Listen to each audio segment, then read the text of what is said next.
The diamond wolf. When the weakest became unstoppable, they called her worthless. Wolfless. A mistake that should have died with her mother. For 17 years, Kayla Dorn scrubbed floors, swallowed insults, and survived in silence while Ironvale Pack treated her like garbage. But tonight, dragged before the tribunal in chains, accused of lies she never told. Tonight, everything breaks. Because Kayla isn't wolfless. She's hiding something so powerful, so ancient, that revealing it could make her the most hunted creature alive. One choice, one transformation, one moment that will shatter everything they thought they knew about power. Stay until the end to see how she destroys them all. Drop a comment with your city below. Let's see where you're watching from. The chains were too tight. Kayla felt the iron bite into her wrists as two guards hauled her across the frozen courtyard of Ironvale's Great Hall. Her bare feet scraped against ice-slicked stone, and the winter wind cut through the thin fabric of her servant's dress like claws. She didn't fight.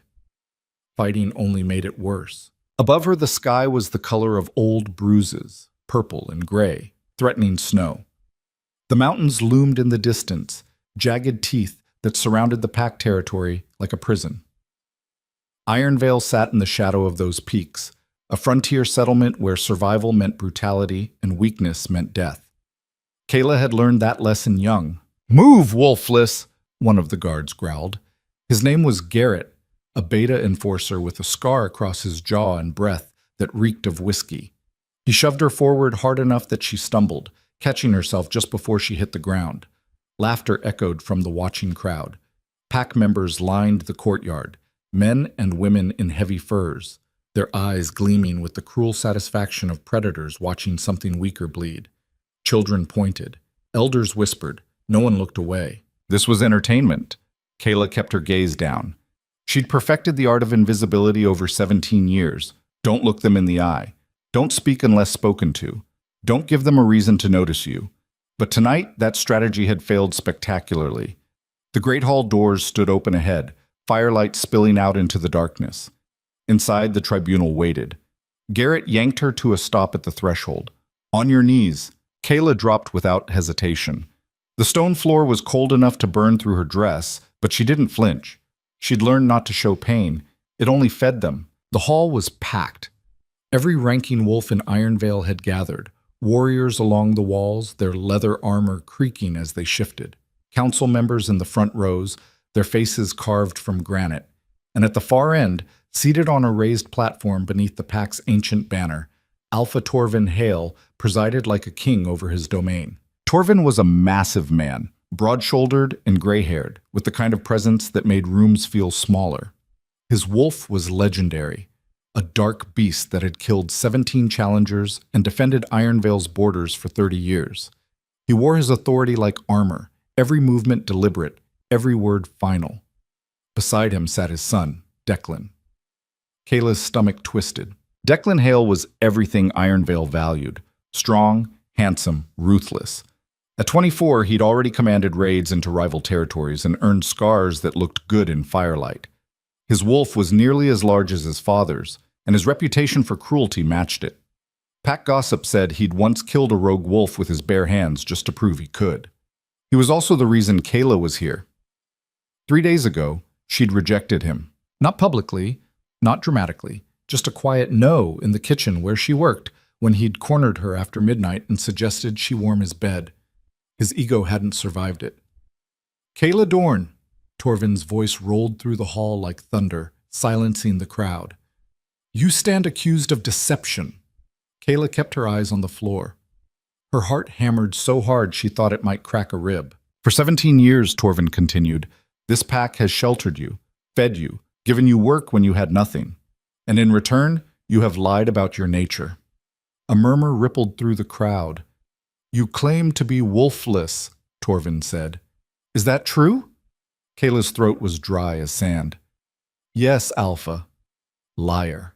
The word cracked like a whip. Declan rose from his seat, his expression carved from ice. He descended the platform steps slowly, deliberately, his boots echoing in the sudden silence. Kayla's pulse roared in her ears. Declan stopped 3 feet away, looming over her kneeling form. "You think we're stupid?" His voice was low, dangerous. You think we don't notice things? She said nothing. 2 weeks ago, Declan said, addressing the crowd now, playing to the room. I saw her in the northern woods. Alone. After dark. In territory where rogues hunt. He turned back to Kayla, his smile sharp. No wolfless human survives out there. Not without a wolf to protect them. Kayla's nails dug into her palms. She wanted to scream that she'd been gathering herbs for the healer, that she'd run because she'd heard something moving in the brush, that she'd barely made it back alive. But explaining would only make it worse. Declan crouched in front of her, forcing her to meet his eyes. Up close, she could see the calculation behind his anger. This wasn't about truth. This was about punishment. You shifted, he said quietly, just for her. I know you did. I didn't. Don't lie to me! His roar made the windows rattle. Several people in the crowd flinched. Kayla's hands trembled. The chains felt heavier with every breath.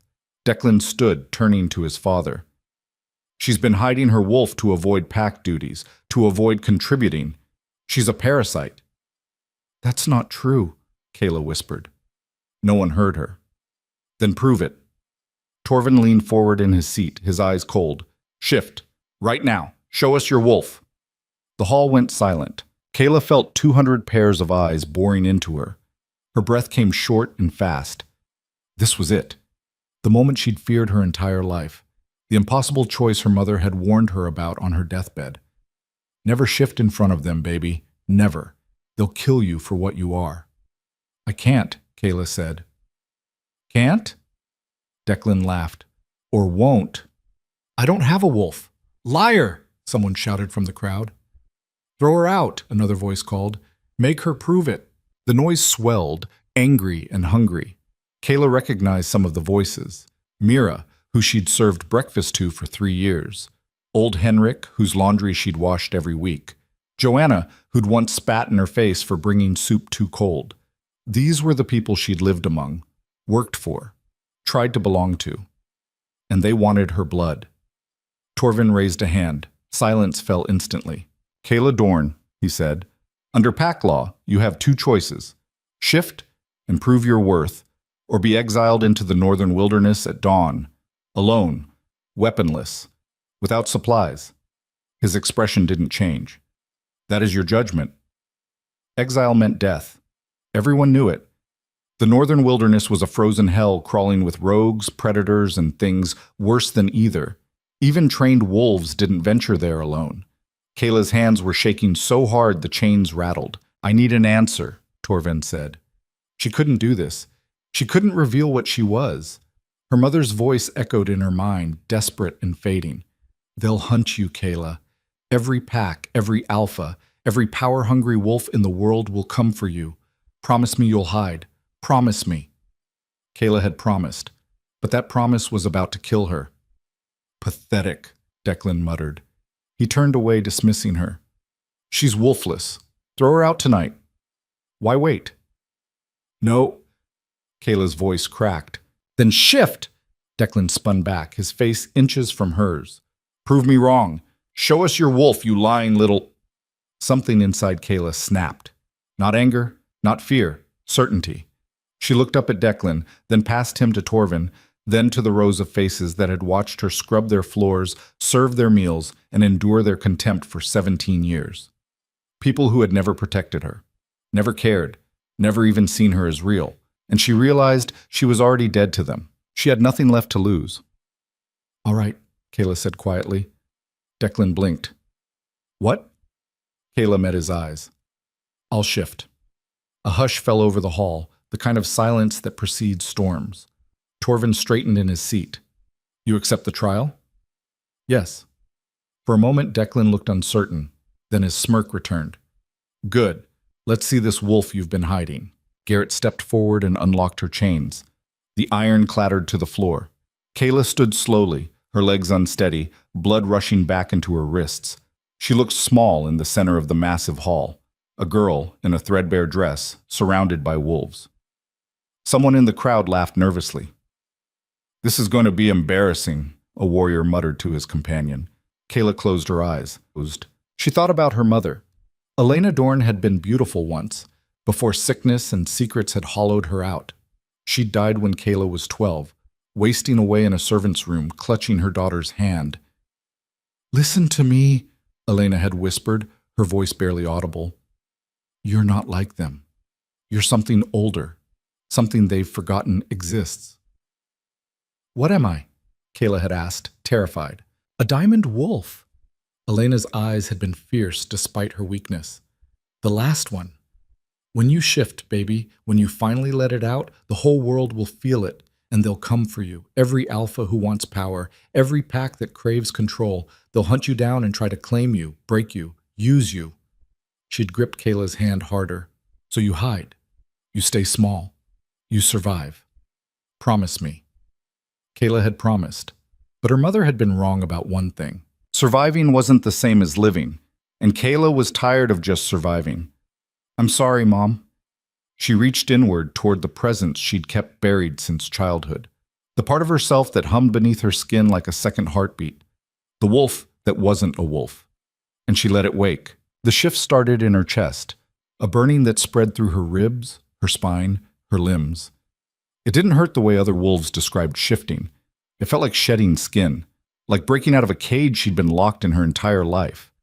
Light exploded outward, not ordinary light, not firelight or moonlight, diamond light, pure, radiant, blinding. The crowd gasped. Someone screamed. Chairs scraped as people stumbled backward. Kayla's body elongated, expanded, transformed. Bones reshaped with sounds like breaking ice. Muscles coiled and thickened. Fur erupted across her skin, but not gray or brown or black. White. Crystalline white. And it shimmered. Each strand of fur caught the firelight and fractured it into rainbows. Her body grew larger, taller, broader. Her paws were the size of dinner plates, claws like polished glass. Her tail swept the floor behind her, leaving trails of light. When the transformation completed, Kayla stood on 4 legs in the center of the hall. But she wasn't just a wolf. She was massive, twice the size of any wolf in the room, bigger even than Torvin's legendary beast. Her fur gleamed like polished diamonds, each strand catching the firelight and throwing it back in fractured rainbows. Her eyes burned silver, ancient and knowing. Power radiated from her in waves that made the air itself feel heavy, electric, dangerous. The great hall was silent. Then, as if pulled by an invisible force, every wolf in the room dropped to their knees. Not out of respect, out of instinct. Submission. Even Torvin, Alpha of Ironvale, undefeated for 3 decades, sank slowly from his throne, his face pale, his eyes wide with something Kayla had never seen before. Fear. The council members were on the floor, heads bowed. The warriors along the walls had collapsed where they stood. In the crowd, people were trembling, some with tears streaming down their faces, overwhelmed by the sheer presence of what stood before them. Only Declan remained standing, but barely. He stared at Kayla, his mouth open, his arrogance shattered like glass. His hands shook. Kayla took a step forward, her claws scraped against stone. The sound echoed like thunder. Several people whimpered. "Impossible," Torvin whispered. "A diamond wolf. They're extinct." "Not extinct," someone breathed from the crowd. Old Marta, the pack historian. "Just hidden. For 200 years, since the Purge." "The Purge," another voice echoed, horrified. Kayla's wolf turned its gaze on Declan. He flinched, actually stumbled backward, his bravado completely gone. She could kill him right now. Rip his throat out. Make him pay for every insult, every sneer, every moment of cruelty. Her wolf wanted it. Wanted blood. Wanted justice. Wanted to make them all understand what they'd done. The instinct was so strong it frightened her. But Kayla was still Kayla. And she wasn't them. She held Declan's gaze for a long moment, letting him see exactly what she could do to him, letting him understand how close he'd come to death. Then she turned away, dismissing him. The way he'd dismissed her 1,000 times. She shifted back. The transformation reversed in a cascade of light. Within seconds, she stood human again, barefoot, shaking, her dress torn at the shoulders from the shift. But she stood tall. The crowd remained on their knees. Kayla looked at Torvin. "Am I still exiled?" The Alpha said nothing. He looked like a man who just watched the ground open beneath his feet. Declan found his voice first. "Father, we can't just..." "She's Silence. Torvin's command was hoarse. He stared at Kayla like she was a ghost. What are you? What you made me pretend I wasn't. Kayla's voice was steady now, calm. I'm done hiding. She turned and walked toward the doors. Wait. Torvin rose, his alpha authority returning. You can't just leave. A diamond wolf hasn't been seen in 2 centuries. I belong to myself. Kayla stopped but didn't turn around. Not to you. Not to this pack. Not to anyone. Kayla. Torvin's voice hardened. I am your alpha. You're not my alpha. Now she did turn, and the silver in her eyes made him step back. You never were. You tolerated me, used me, let your pack treat me like trash, and when your son wanted to humiliate me, you gave him a stage to do it. Her voice didn't rise, but every word landed like a blow. So no, you don't get to claim me now. The hall was dead silent. If you walk out that door, Torvin said carefully, you'll have no pack, no protection, no home. I never had those things here anyway. The frontier territories will tear you apart the moment they find out what you are. Maybe, Kayla shrugged, but at least I'll die free. She started walking again. Kayla, Declan's voice cracked. She'd never heard him sound uncertain before. You can't survive out there alone. She paused at the threshold, looked back one last time. Watch me. Then she walked out into the snow. Behind her, chaos erupted. Voices shouting, arguing, panicking. She heard Torvin barking orders, Declan's furious cursing, Marta's cracked voice trying to explain what a diamond wolf meant, why the old stories mattered, why this changed everything. Kayla kept walking. The courtyard was empty now. Everyone had crowded into the hall to watch her humiliation. Instead, they'd witnessed something that would haunt Ironvale for generations. She made it to the edge of the settlement before her legs gave out. Kayla collapsed against a storage shed, sliding down the rough wood until she sat in the snow. Her whole body shook, not from cold, but from the aftershock of what she'd just done. She'd revealed herself. After 17 years of hiding, of suffocating silence, of being invisible, she'd shown them everything, and now the entire world would know. Kayla pulled her knees to her chest, buried her face in her arms, and for the first time since her mother died, she let herself cry. Not from sadness, from relief. The cage was open. She was free. She didn't know how long she sat there, long enough for the snow to start falling, long enough for her tears to freeze on her cheeks, long enough for the noise from the great hall to fade into tense, urgent murmuring. You're going to freeze to death out here. Kayla's head snapped up. A woman stood a few feet away, middle-aged, gray-streaked hair pulled back in a practical braid, wearing the simple clothes of a pack healer. Lissa. She'd been kind to Kayla, in small ways. A warm meal when no one was looking, salve for burns from the kitchen fires. Lissa held out a bundle. Supplies. Warm clothes. Dried meat. A knife. Kayla stared at her. Why? Because you're going to need them. Lissa set the bundle down in the snow between them. And because what they did to you was wrong, what we all did, letting it happen, that was wrong too. You could get in trouble for this. Probably. Lissa smiled sadly. But I'm old enough not to care anymore. Kayla reached for the bundle with shaking hands. Inside, a heavy cloak, fur-lined boots, travel rations, a water skin, and a hunting knife with a worn leather handle. Thank you, Kayla whispered. Lissa crouched down. Listen to me. You need to leave tonight, right now. Torvin's calling an emergency council meeting. They're arguing about what to do with you. Some want to claim you, some want to lock you up, some want to sell information about you to the highest bidder. Kayla's blood went cold. Sell me? A diamond wolf is worth a fortune to the right buyer. There are alphas who'd pay anything for a chance to bond with one, mate with one, control one. Lissa's expression was grim. You humiliated them tonight, showed them you were stronger than their entire pack combined. They're terrified, and terrified men do dangerous things. Where do I go? North, deep into the wilderness. It's dangerous, but at least you'll see threats coming. Lissa stood. There are stories about diamond wolves, old stories. They say you can survive anything. Let's hope they're true. She started to leave, then paused. For what it's worth, Kayla, I'm glad you showed them. Someone needed to. Then she was gone.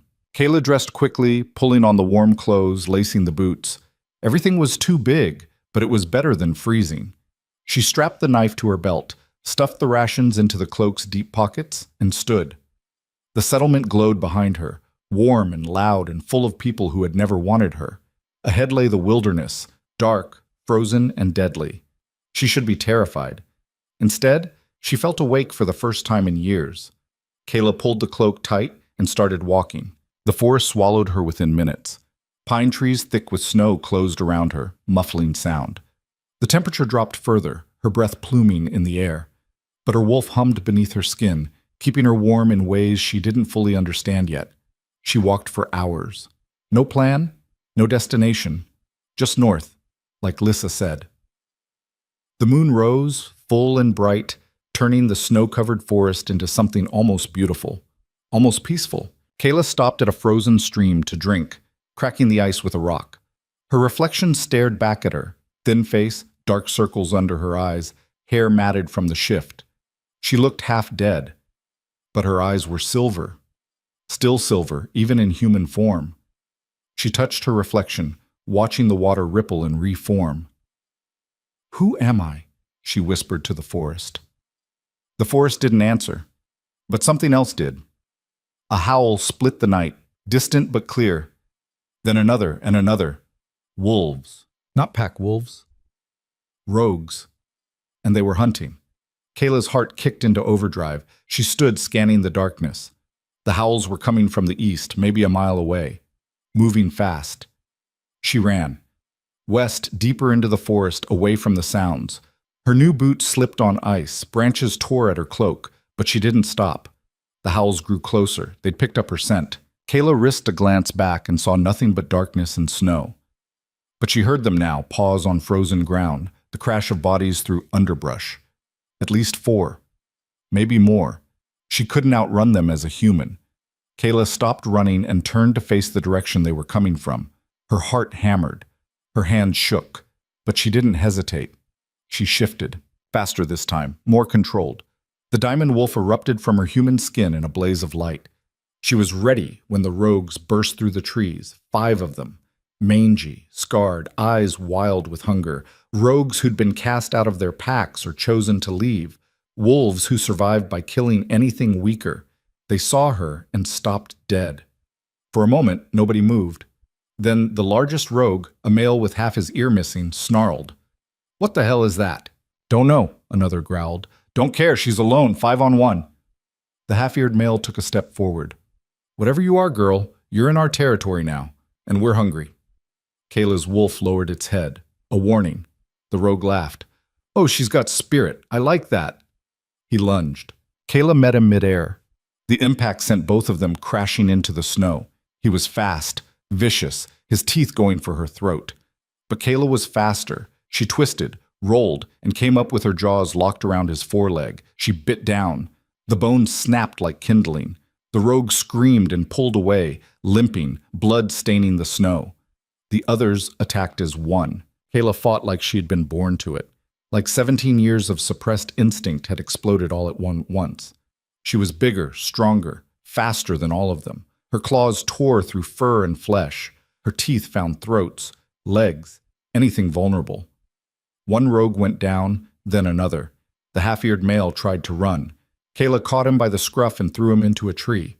He hit with a sickening crack and didn't get up. The last 2 rogues bolted into the darkness. Kayla let them go. She stood in the clearing, panting, surrounded by bodies. Blood steamed on the snow. Her fur was splattered with red. She'd killed 3 wolves in under a minute. Kayla shifted back to human, her legs giving out the moment the transformation completed. She knelt in the snow, shaking, staring at what she'd done. She'd never killed anything before, never even hurt anyone, but her wolf had known exactly what to do. "What am I?" she asked again, this time desperate. Still no answer. Kayla forced herself to stand. She needed to move. The smell of blood would attract more predators. She grabbed her cloak from where it had fallen, pulled it on over her torn dress, and kept walking. North. Always north. Hours later, as dawn began to break, Kayla finally stopped. She'd found a small cave, barely more than an overhang of rock, but it was shelter. She crawled inside, pulled her cloak tight, and closed her eyes. Sleep came hard and fast, and with it, dreams. She saw her mother, young and healthy, running through a forest Kayla didn't recognize. Saw other wolves, massive, crystalline, beautiful. Diamond wolves, dozens of them, a pack that moved like liquid light. Saw them burning. Saw alphas from every territory converging, driven by greed and fear. Saw diamond wolves hunted down one by one. Saw her mother running, pregnant, alone. Saw her mother hiding. Saw herself born in secret, raised in silence. The last one, her mother's voice echoed. "You're the last one, baby." Kayla woke with tears on her face. The sun was setting. She'd slept the entire day. She sat up, wiped her eyes, and looked out at the darkening forest. Somewhere out there, Ironvale was probably still arguing about what to do with her. Somewhere, word was spreading about the diamond wolf who'd appeared after 200 years. Somewhere, alphas were making plans. But Kayla was here, alone, free. And for the first time in her life, she had a choice about what came next. She didn't know what that would be yet, but she'd figure it out. Because she wasn't the invisible girl anymore. She was Kayla Dorn, and she was done being afraid. Neat. 300 miles north, Supreme Alpha Ronan Vale crashed through the forest at a dead run. His second-in-command, Marcus, struggled to keep pace. "Ronan, we need to slow down. The pack can't." "Then tell them to keep up." Ronan's voice was barely human, even in wolf form. The bond was pulling him south with a force that bordered on madness. He'd felt her wake 3 nights ago. Felt the surge of power that had rippled across every alpha bond in the frontier territories.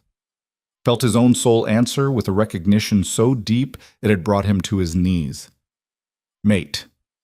After 40 years of searching, of waiting, of wondering if he'd been cursed to walk alone, she existed, and she was in danger. He could feel it through the bond, her fear, her pain, her exhaustion, could feel her running, fighting, surviving. "Hold on," he thought desperately. "I'm coming." Behind him, his pack followed. 50 of the strongest wolves in the Frontier Alliance, loyal to him beyond question. They'd been in the middle of a territorial negotiation when the bond had hit. Ronan had walked out mid-sentence, shifted, and started running. No explanation, no orders, just the overwhelming need to reach her. Marcus had grabbed the pack and followed, because that's what you did when your Supreme Alpha lost his mind. "Sir," Marcus called, pulling alongside him. "We're entering Ironvale's territory. If we cross without permission, I don't care. They'll see it as an act of war." "Marcus." Ronan stopped so abruptly that Marcus almost crashed into him. "I don't care about Ironvale. I don't care about politics. I don't care about war. My mate is out there alone, and I can feel her terror. So either help me find her or get out of my way." Marcus stared at him, then slowly nodded. "Yes, sir." They ran. Through Ironvale's borders without slowing, past patrol markers that should have triggered alarms, deeper into the wilderness than any pack usually ventured. And finally, as the sun began to rise, Ronan caught her scent. Diamond light and wild snow and something uniquely, perfectly hers. He stopped, his entire body rigid. There. A cave. Small, barely visible. And inside. Ronan shifted to human form and approached slowly. His pack hung back, sensing this was private. She was asleep, curled up in a too large cloak, her face bruised, her hands cut, her dark hair matted with dirt and blood. The most beautiful thing he'd ever seen. Ronan knelt at the cave entrance, his hand trembling as he reached out. And Kayla's eyes snapped open, silver, ancient, and absolutely terrified. She moved faster than should have been possible, scrambling backward, a knife appearing in her hand from nowhere. "Stay back," she warned, her voice shaking. Ronan froze. "I'm not going to hurt you." "That's what they all say." He stopped. How did he explain this? "My name is Ronan Vale. I'm the Supreme Alpha of the Northern Alliance, and you..." He met her silver eyes. "You're my mate." Kayla stared at him like he'd lost his mind. "What?" "I felt you wake," Ronan said softly. 3 nights ago. Felt the bond snap into place. "I've been searching for you my entire life." He slowly held out his hand. "And I'm here now. You're safe." Kayla looked at his hand, at him, at the massive wolves waiting in the trees behind him. Then she started laughing. It wasn't a happy sound. Safe, she repeated. I've been running for 3 days. I killed 5 rogues last night. My own pack tried to sell me. And now you're telling me we're, what, destined? Yes. No? Kayla shook her head. No. I don't know you. I don't know anything about you. And I'm not going to trade one cage for another just because some mystical bond says I should. Ronan's heart cracked a little. I'm not trying to cage you. Then what do you want? To keep you alive. He gestured at the forest.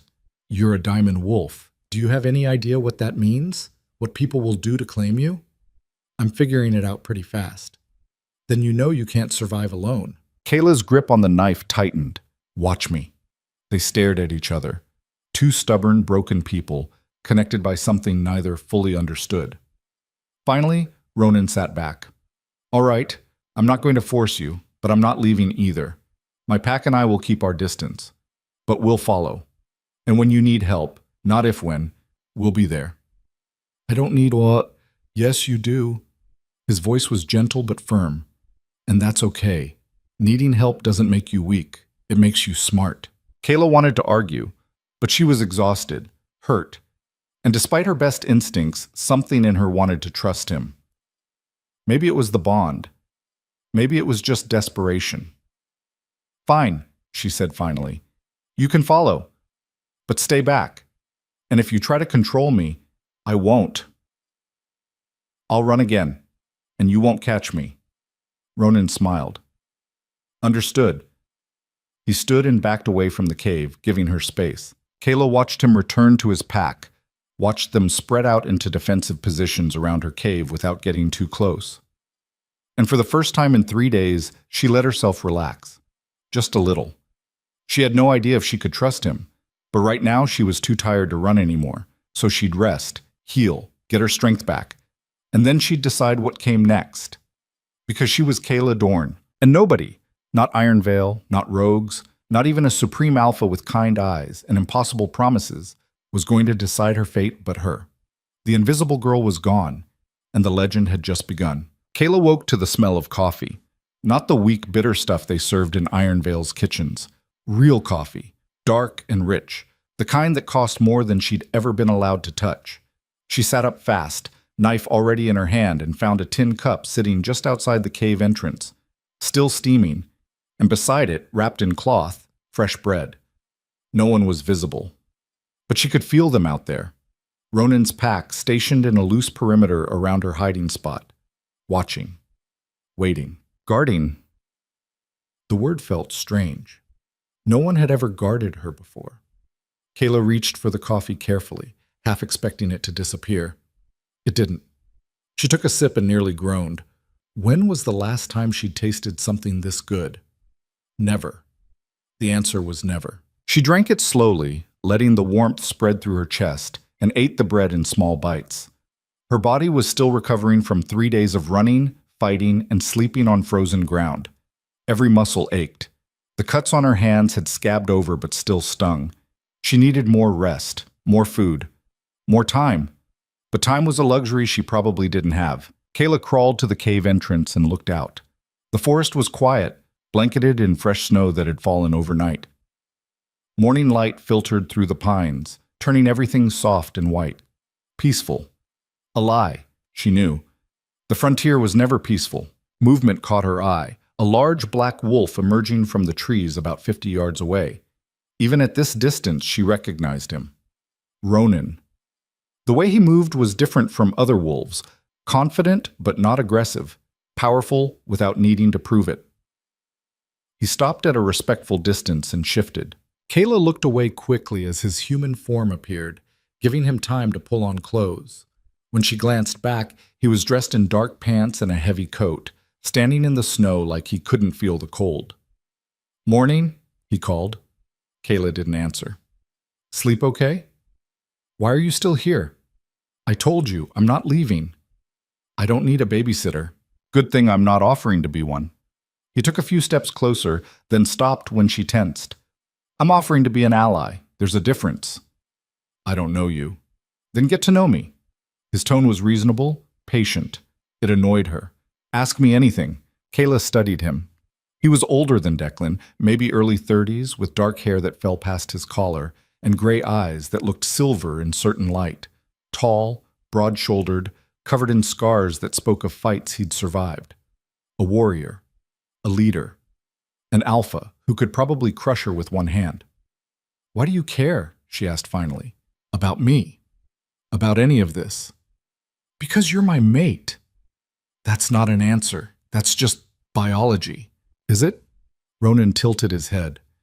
"I've lived 40 years without feeling this bond. Watched pack members find their mates, wondered if I'd been broken somehow. If I'd done something wrong." He paused. "And then 3 nights ago, I felt you wake up. Felt something inside me recognize something inside you, like pieces of a puzzle finally snapping together." His voice softened. "So yeah, it's biology, but it's also fate, destiny, whatever you want to call it. And I'm not stupid enough to ignore it." Kayla wanted to argue, wanted to tell him destiny was just another word for trap. But part of her, the part that had felt utterly alone for 17 years, wanted to believe him. "What do you want from me?" she asked quietly. "Nothing you're not willing to give." "That's a politician's answer." Ronan smiled. "Fair. How about this? I want you safe. I want you protected. And eventually, when you're ready, I want to know who you are, really are. Not just the diamond wolf everyone's going to be hunting, but Kayla." He met her eyes. The girl who survived 17 years in a pack that hated her. The girl who walked away instead of taking revenge. "That's who I want to know." Kayla's throat felt tight. No one had ever asked who she was before. "You don't know anything about me," she said. "Then tell me. Why should I trust you?" "You shouldn't." The honesty caught her off guard. "I'm a stranger, an alpha. Someone who showed up claiming you belong to him. Every instinct you have is probably screaming at you to run." He spread his hands. "But I'm still asking. Not because you owe me, not because of some bond, but because you deserve someone on your side for once." Kayla stared at him. Then, before she could second-guess herself, she asked, "Why are you called Supreme Alpha?" "Because I lead the Northern Alliance. 5 packs that used to spend more time fighting each other than surviving the frontier. I unified them. Stopped the bloodshed. Built something that actually works." He shrugged. "The title came with the job." "How?" "How did I unify them?" "Yeah. By being stronger than all of them combined, and by proving that cooperation beats conflict." His expression darkened slightly. "Also by killing anyone who disagreed violently enough to be a problem." At least he was honest. "How many?" Kayla asked. "People I've killed?" "Yeah." Ronan was quiet for a moment. 43. That I remember. Probably more that I don't." Kayla's stomach twisted. 43. That wasn't defense. That was war. "You think I'm a monster now," Ronan said. "Not a question. I think you're dangerous." "I am, but not to you." "How do I know that?" "You don't." He took a slow breath. "But I've never hurt anyone who didn't try to hurt me first. Never killed for sport or power, only survival, only protection." He paused. "The frontier doesn't forgive weakness, Kayla. You know that better than anyone." She did know, had lived it. "What happens now?" she asked. "That depends on you." "Stop saying that. It's true. You can stay here and rest. You can come back with me to Alliance territory where you'll have real shelter, real food, real protection. Or you can keep running." He met her eyes. "I'll support whatever you choose." "Even if I choose to leave?"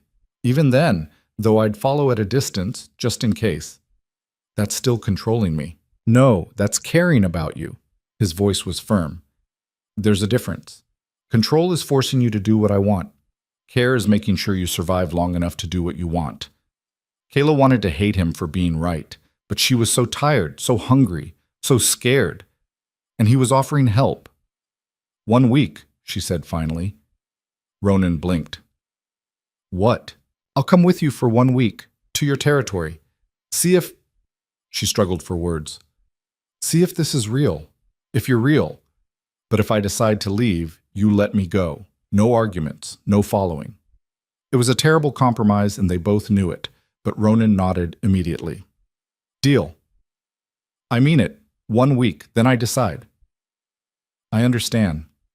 Kayla didn't believe him. Alphas never let go of power once they had it. But she was out of options. When do we leave? She asked. Whenever you're ready. Now? Ronan looked surprised. You sure? You should rest more. If we're doing this, let's do it before I change my mind. A smile tugged at his mouth. All right, give me 5 minutes to get the pack ready. He shifted and loped back toward the trees. Kayla watched him go, then looked down at herself. Her dress was ruined, torn, and bloody. The cloak Lissa had given her was better, but still barely adequate for long-distance travel.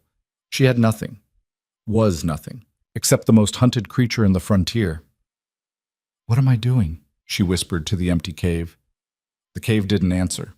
Kayla stood, folded the cloak around herself, and walked out into the snow. Ronan's pack was ready in less than 5 minutes. 50 wolves, all massive, all watching her with expressions ranging from curiosity to awe to suspicion. She didn't recognize their hierarchy, didn't know who was beta, who was enforcer, who was just soldier, but she felt their strength, their unity. This wasn't like Iron Veil. This was a real pack, one that had fought together, bled together, survived together, and she was walking into the middle of it. Ronan shifted back to human long enough to introduce his second-in-command. Marcus was a scarred, graying man with kind eyes and a warrior's build. Ma'am, Marcus said, bowing slightly. Kayla blinked. Don't call me that. You're the Supreme Alpha's mate. Protocol requires, I'm Kayla, just Kayla. Marcus glanced at Ronan, who nodded. Kayla, then. We'll travel in formation, Ronan explained. Scouts ahead, guards on the flanks, you in the center with me. It's a 2-day run to Alliance territory if we push hard, 3 if we take it easy. I can keep up. I know you can, but you're still recovering. We'll take it easy. Kayla wanted to argue but didn't. She was exhausted just standing here. Ready? Ronan asked. No, she wasn't ready. Wasn't sure she'd ever be ready. But she nodded anyway. The pack shifted as one. A coordinated wave of transformation that left 50 wolves standing in the snow. Kayla shifted last, her diamond wolf emerging in its usual cascade of light. Several pack members actually gasped. She ignored them and fell into position beside Ronan. His wolf was huge, black with silver markings along his spine, easily the largest in the pack aside from her. He moved with absolute confidence, and his pack followed without question. They ran. The first day blurred together. Forest gave way to open tundra, then back to forest. They crossed frozen rivers and climbed steep hills. The pack moved like a machine, each wolf knowing exactly where to be. Scouts ranged ahead, checking for threats. Guards rotated positions on the flanks. No one spoke, couldn't, in wolf form, but they communicated through body language, through pack bonds. Kayla couldn't quite feel. She'd never been part of something like this, had never belonged to anything that worked. It was strange, unsettling. And somewhere deep down, a small part of her liked it.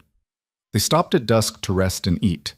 Ronan's pack had supplies cached at strategic points along the route, dried meat, water, basic shelter.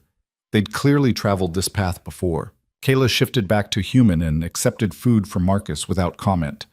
Her body ached from running, but it was a good ache, the kind that came from using muscles properly instead of just surviving. Ronan sat beside her, keeping a respectful distance. How you holding up? He asked. Fine. You're favoring your left leg. Kayla glanced down.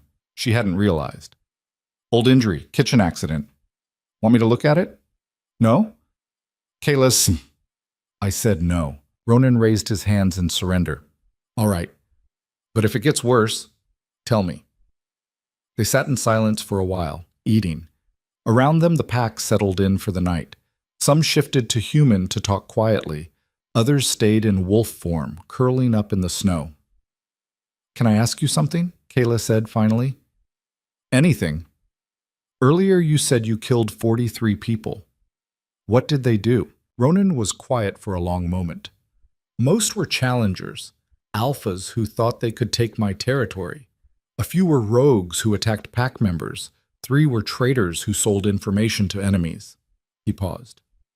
And 1 was my father. Kayla's head snapped toward him. What? My father was the previous Supreme Alpha. He was cruel, brutal, ruled through fear instead of respect. When I was 25, I challenged him. Ronan's voice was flat, emotionless. It was a fight to the death. Pack law. I won. You killed your own father. I killed a tyrant who needed to die. He met her eyes. I'm not proud of it, but I'm not ashamed either. Sometimes the only way to stop a monster is to become something worse. Kayla thought about Torvin, about Declan, about every wolf in Ironvale who'd made her life hell. Did you want to kill him? She asked quietly. Yes. The honesty was brutal. Does that make me a monster too? Ronan asked. Kayla considered. I don't know. Maybe. Or maybe it just makes you someone who survived. Is there a difference? I hope so. They sat with that for a while. Then Marcus approached, his expression tense. Sir, we have a problem. Ronan stood immediately. What is it? Scouts found tracks. Big group, heading this direction. How many? 20, maybe more, moving fast. Ronan cursed under his breath. Ironvale? Can't tell yet, but they're tracking something, and we're the only thing out here worth tracking. Kayla's blood went cold. They'd found her already. Of course they had. She was a glowing beacon in wolf form, impossible to hide. How far? Ronan asked. 4 hours. Maybe less if they push. Can we outrun them? Marcus shook his head. Not with Kayla injured, and they know this territory better than we do. Ronan's jaw tightened. He looked at Kayla. We need to move, now. They'll just keep following. Then we'll lose them in the mountains. There are passages only my pack knows. Or I could face them. Ronan stared at her. Absolutely not. They're coming for me anyway. Might as well deal with it now. Kayla, you can barely stand. You think you can fight 20 wolves? I don't have to fight them. Just scare them enough to leave us alone. That's insane. Maybe. But it's better than running forever. Ronan looked like he wanted to argue. Then he glanced at Marcus, who shrugged helplessly. Your call, sir, Marcus said. But she's not wrong. We can't keep running with a target this big. Ronan closed his eyes, took a breath, opened them. All right, but we do this smart.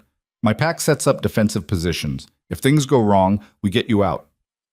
Ronan, that's the deal, Kayla. Take it, or I carry you to Alliance territory myself. She wanted to argue, but the look in his eyes said he meant it. Fine. They had less than 4 hours to prepare. Ronan's pack moved with military precision. Scouts identified a narrow valley with high walls on both sides. Easy to defend, hard to flank. They set up positions along the ridges, hidden in the rocks and snow. Archers, yes, some of them carried actual bows, took the high ground. Fighters clustered at choke points. Kayla stood in the center of the valley, alone, her diamond wolf shining in the moonlight like a challenge. This is a bad idea, Ronan said for the 10th time. He was positioned on the ridge above her, ready to jump down if things went wrong. You already said that. Saying it again won't make it less true. Just trust me. I barely know you. Then trust the bond. Ronan was silent for a moment, then, be careful. Always am. A lie. But it made him feel better. They didn't have to wait long. The group appeared at the far end of the valley exactly 90 minutes later. 23 wolves, all wearing Ironvale's colors, leather bands around their forelegs, marked with the pack symbol. Leading them was a familiar figure. Declan. Of course it was. He shifted to human as they approached, and his pack followed suit. They formed a line across the valley entrance, blocking any escape route. Kayla shifted too. She stood in her torn dress and borrowed cloak, barefoot in the snow, completely alone. Declan smiled. Hello, Kayla. Declan. You've led us on quite a chase. Sorry to inconvenience you. His smile widened. Sarcasm, I like it. Shows spirit. He took a step forward. You need to come back with us. No. It wasn't a request. Don't care. Declan's expression hardened. My father wants to talk to you, wants to negotiate. Negotiate what? How quickly he can sell me? We don't want to sell you. We want to protect you. Kayla laughed, short and bitter. You spent 17 years treating me like trash. Now you want to protect me? Try again. Things have changed. Yeah, I have. You haven't. Declan's jaw clenched. I'm trying to be reasonable here. Then leave. Can't do that. Can't or won't? Both. He gestured to his pack. You're a diamond wolf, Kayla. Do you have any idea what that means? What you're worth? I'm not a commodity. Maybe not. But you're also not safe out here alone. I'm not alone. Declan glanced around the empty valley. Really? Because it looks pretty lonely from where I'm standing, Kayla smiled. Looks can be deceiving. On cue, Ronan's pack revealed themselves. 50 wolves emerging from the rocks and shadows, surrounding Declan's group completely. And on the ridge above, Ronan himself, massive, powerful, unmistakable. Declan's confidence cracked. What? Meet the Northern Alliance, Kayla said calmly. And their supreme alpha. Ronan shifted, clothes appearing as if by magic. He stood on the ridge looking down at Declan like a king surveying peasants. You're trespassing in neutral territory, Ronan said. His voice carried across the valley without effort. Ironvale has no jurisdiction here. Declan recovered quickly. We're just retrieving a pack member. She's not your pack member anymore. She left. She's still Ironvale. She's nothing you get to claim. Ronan's tone went cold. I suggest you leave. Now. And if we don't?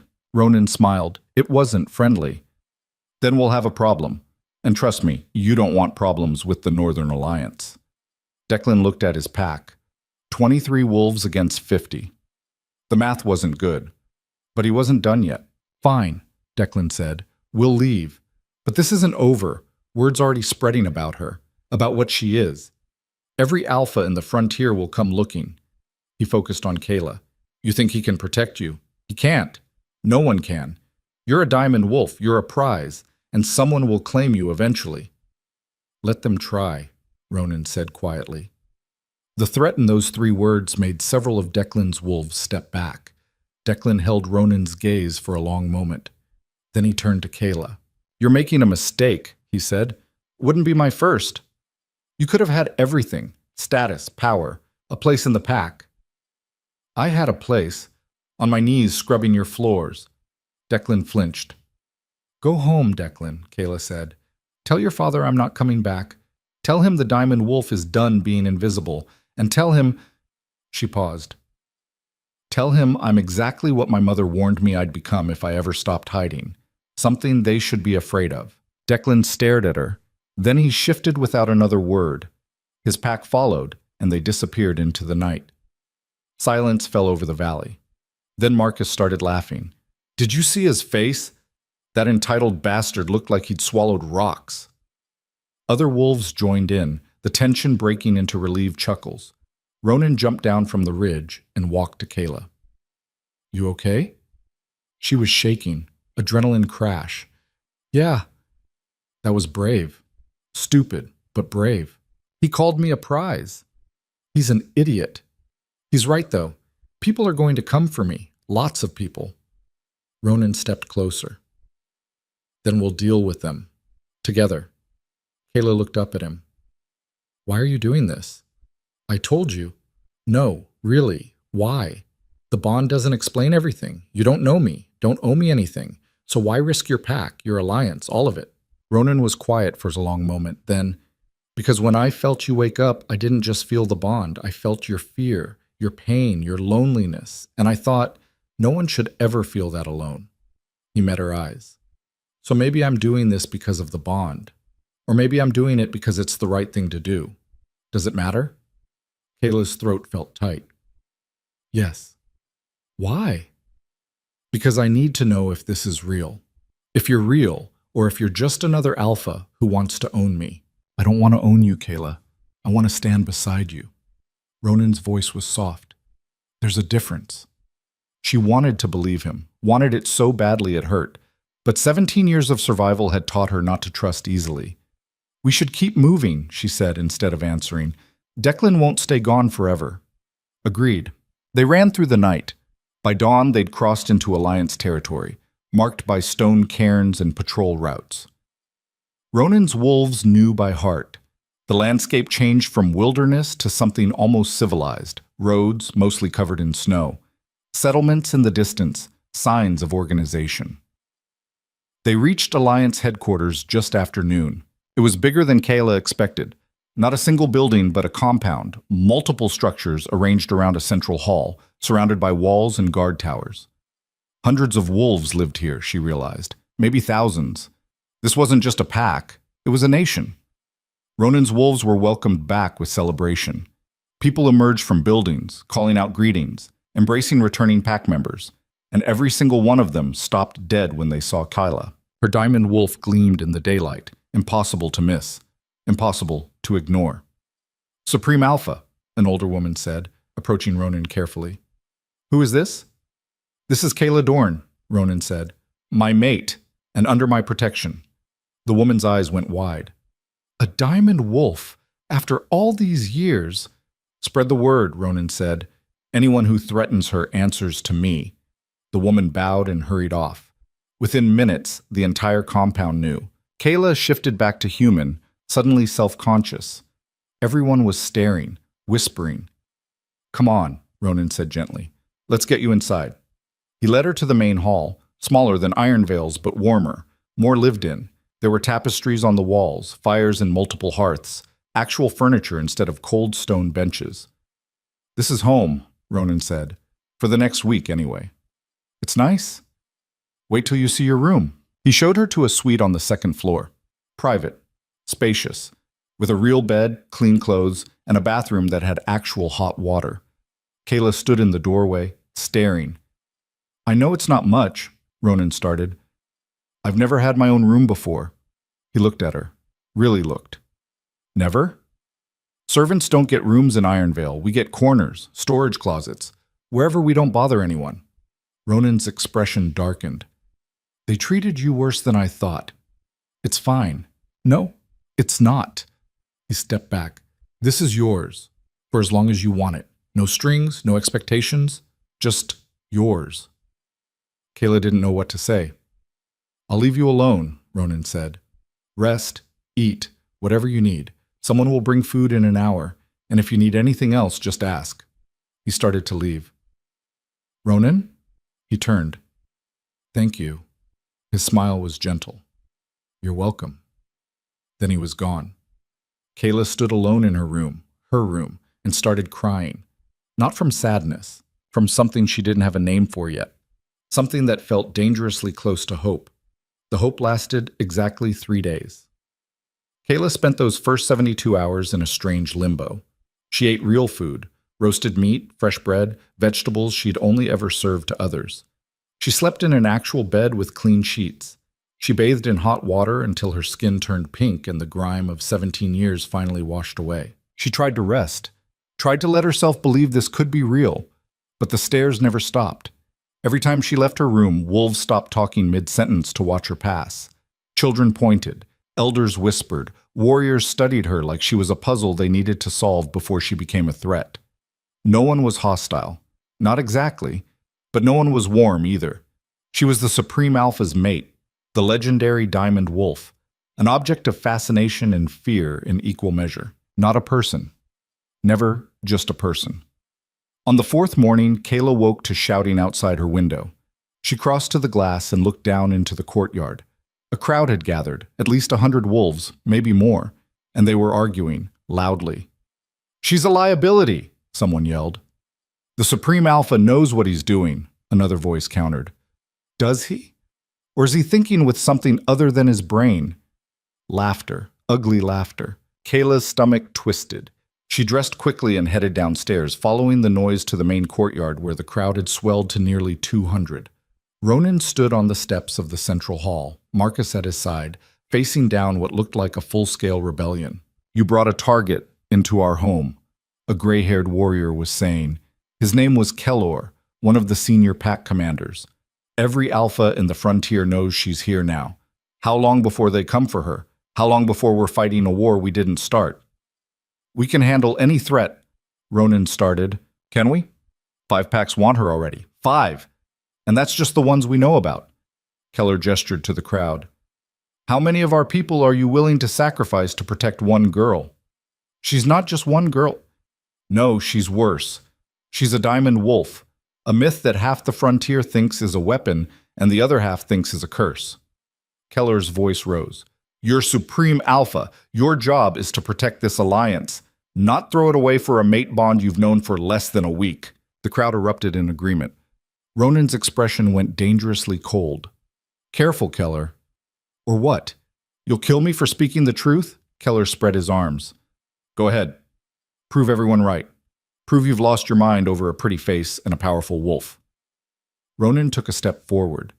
The air itself seemed to vibrate with suppressed violence. Marcus grabbed his arm. Sir, don't. Kayla didn't think. She just moved, pushing through the crowd until she stood at the base of the steps. He's right, she said quietly. Everyone turned to stare. Ronan's head snapped toward her. Kayla, he's right, she repeated, louder now. I am a liability. I am a target, and keeping me here does put you all in danger. That's not... Yes, it is. She looked at Keller. How many packs want me? Keller blinked, surprised she was asking. 5 that we've confirmed. More rumors every day. And they'll come here? Eventually, yes. To take me by force? Or to make an offer? Or to form an alliance? Or, Keller paused, or to eliminate you. Remove the threat before someone else claims it. Kayla felt ice slide down her spine. Eliminate me. There are alphas who believe diamond wolves are too dangerous to exist, that your kind was purged 200 years ago for a reason. Keller's voice wasn't cruel, just matter of fact. They'd rather see you dead than risk you falling into enemy hands. The courtyard went silent. Kayla looked up at Ronan. His face was carved from stone, fury barely contained. You knew this, she said. Yes. And you didn't tell me. I didn't want to scare you. I'm already scared. Her voice cracked. I've been scared since the moment I shifted in that hall, since the moment I realized what I was, what everyone would want from me. She took a breath. You should have told me. Ronan came down the steps until he stood in front of her, close enough to touch. What difference would it have made? I could have left. Could have kept running instead of bringing this war to your door. You think I'd have let you? It's not your choice to make. Yes, it is! Ronan's control finally snapped. You're my mate. That means your safety is my responsibility. Your survival is my priority. And I don't care how many packs I have to fight or how many alphas I have to kill. I'm not letting you face this alone. The raw emotion in his voice stunned the crowd into silence. Kayla stared at him. Why? Because I love you. The words fell like bombs. Kayla took a step back. You don't even know me. I know enough. 4 days, Ronan. We've known each other 4 days. And I've felt more in those 4 days than in 40 years before them. He moved closer. You think the bond is just biology? Just instinct? It's not. It's recognition. My soul recognizing yours. And yeah, maybe it's fast, maybe it's crazy, but it's real. Kayla wanted to believe him, but all she could see was the crowd watching them. All she could feel was the weight of expectation, of prophecy, of destiny trying to swallow her whole. I can't do this, she whispered. Ronan's expression cracked. Kayla, I need to go. Where? Anywhere, I don't know. Just away. Running won't solve anything. Maybe not, but staying here will get people killed. She looked at the crowd. I won't be responsible for that. She turned and walked away. Ronan called after her. Kayla, wait! But she didn't stop. She went back to her room, grabbed the few things that were hers, and headed for the gates. Marcus intercepted her at the main entrance. You can't leave. Watch me. Kayla, please, just think about this. I have thought about it. I've done nothing but think about it. She met his eyes. I'm a weapon everyone wants to own, a target everyone wants to eliminate, and I won't let good people die because I'm too scared to face that alone. You don't have to face it alone. That's the whole point. The whole point is survival, and right now the best way to survive is to disappear. She moved past him. Tell Ronan I'm sorry. Tell him, her voice caught, tell him he deserves better than this. She walked out before Marcus could respond. The compound gate stood open. No guards stopped her. Maybe they'd been ordered not to. Maybe they were relieved to see her go. Kayla shifted and ran. North again. Always north. Into the deepest wilderness where even Alliance patrols rarely ventured. She ran until her lungs burned, until her paws bled, until exhaustion dragged at her like chains. And when she finally stopped, she was alone again. Completely alone. The way she'd always been. Kayla shifted back to human and collapsed in the snow, too tired to even cry. She'd made the right choice. She knew she had. Ronan's alliance didn't deserve to be destroyed because of her. Those people, Marcus, the warriors, even Kellor, they'd built something worth protecting, and she was the thing that would tear it apart. Better to be alone. Better to... A twig snapped behind her. Kayla spun, already shifting, claws extending, and froze. 3 wolves stood at the edge of the clearing, but these weren't rogues or alliance members or Ironvale hunters. These wolves were wrapped in leather armor marked with symbols she didn't recognize. Their eyes gleamed with intelligence and calculation. And between them stood a woman in human form, tall, angular, dressed in furs and metal, like some ancient warrior queen. "Kayla Dorn," the woman said. Her voice was silk over steel. "The Diamond Wolf. We've been looking for you." Kayla's hackles rose. "Who are you?" "My name is Vera Ashcroft, matriarch of the Southern Coalition." She smiled. "And I'm here to make you an offer you'd be foolish to refuse." Kayla didn't lower her guard. "I'm not interested." "You haven't heard the offer yet." "Don't need to. Even if it means survival, protection, a place where you won't be hunted?" Vera took a step closer. "I know what you are, Kayla. I know what you're running from. And I know that boy Alpha thinks he can save you with pretty words and a mate bond. But he can't. You don't know anything about him. I know he's young, idealistic, soft."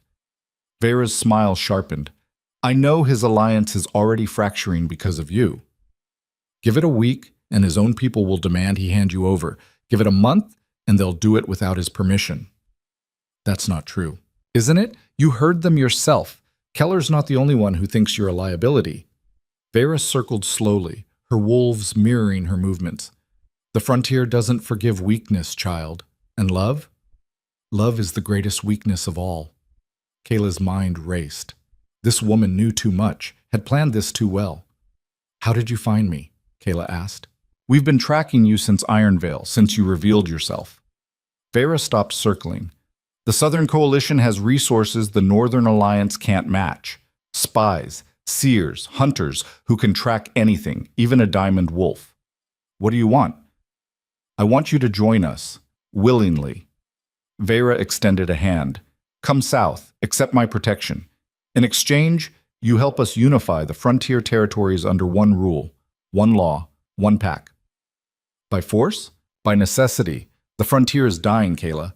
Packs fighting each other while resources dwindle and winter gets harsher. We need strength, unity, and you," Vera's eyes gleamed, "you could be the symbol that brings everyone together. The Diamond Wolf, the last of your kind, a legend reborn." It was a pretty speech, almost convincing, almost. "And if I refuse?" Kayla asked. Vera's expression didn't change. "Then we take you anyway, but it will be much less pleasant." The 3 armored wolves shifted stance, ready to attack. Kayla's wolf surged forward, ready to fight, and then froze. Because 20 more wolves had just emerged from the trees. All armored, all marked with the Southern Coalition symbols, 23 total, all surrounding her. She was trapped. "Don't make this harder than it needs to be," Vera said. "You're outnumbered, exhausted, and even a diamond wolf can be overwhelmed with enough force." Kayla's mind spun. She could fight, could try to break through the line, but she'd seen what 20 wolves could do when she'd faced Declan's group, and that had been with Ronan's pack backing her up. Now she had nothing. "Come peacefully," Vera continued. "Let me show you what real power looks like, what a diamond wolf can accomplish with the right support." She lowered her voice.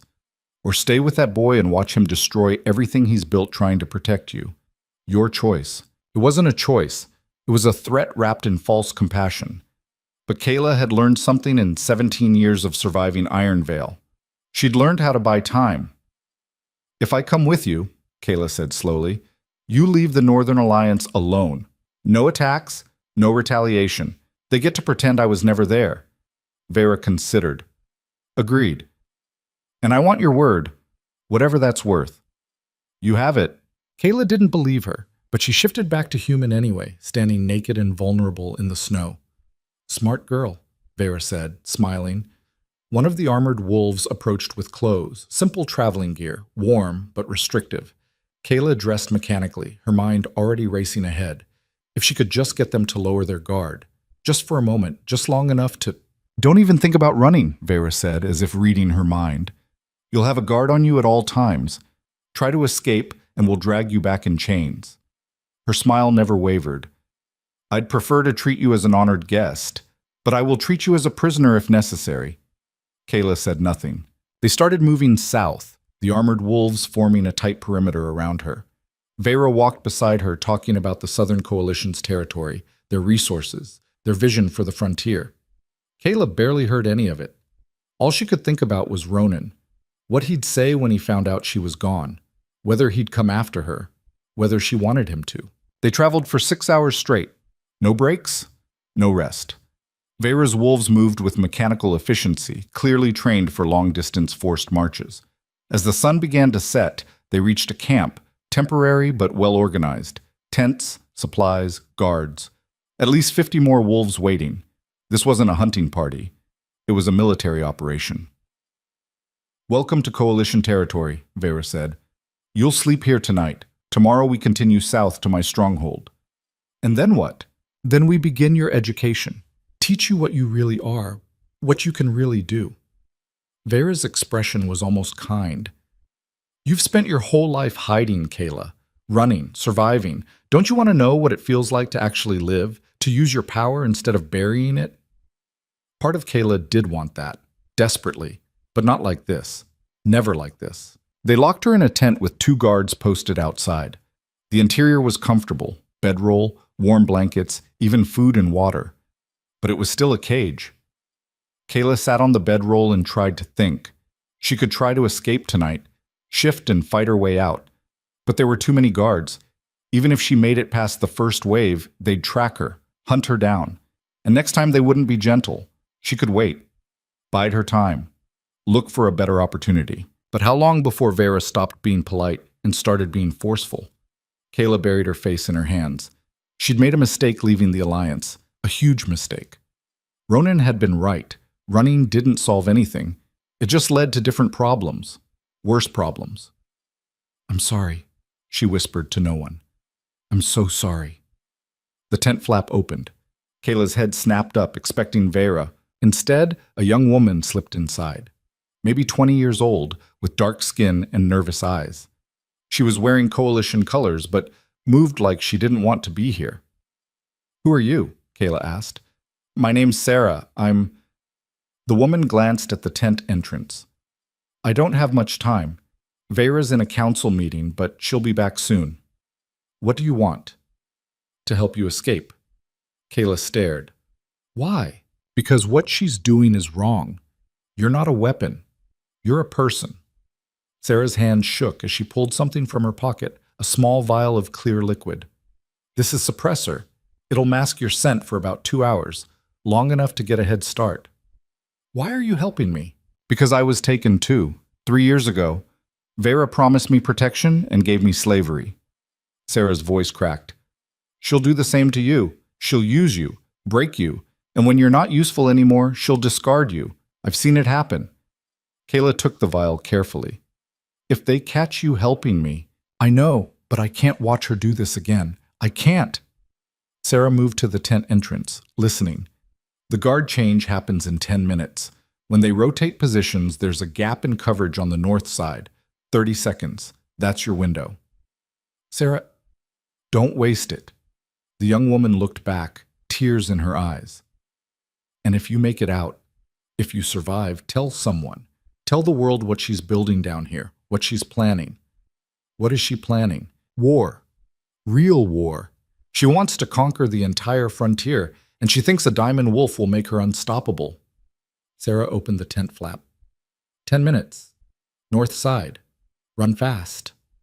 Then she was gone. Kayla sat frozen for exactly 5 seconds. Then she moved. She drank the suppressor. It tasted like burnt metal and made her throat burn.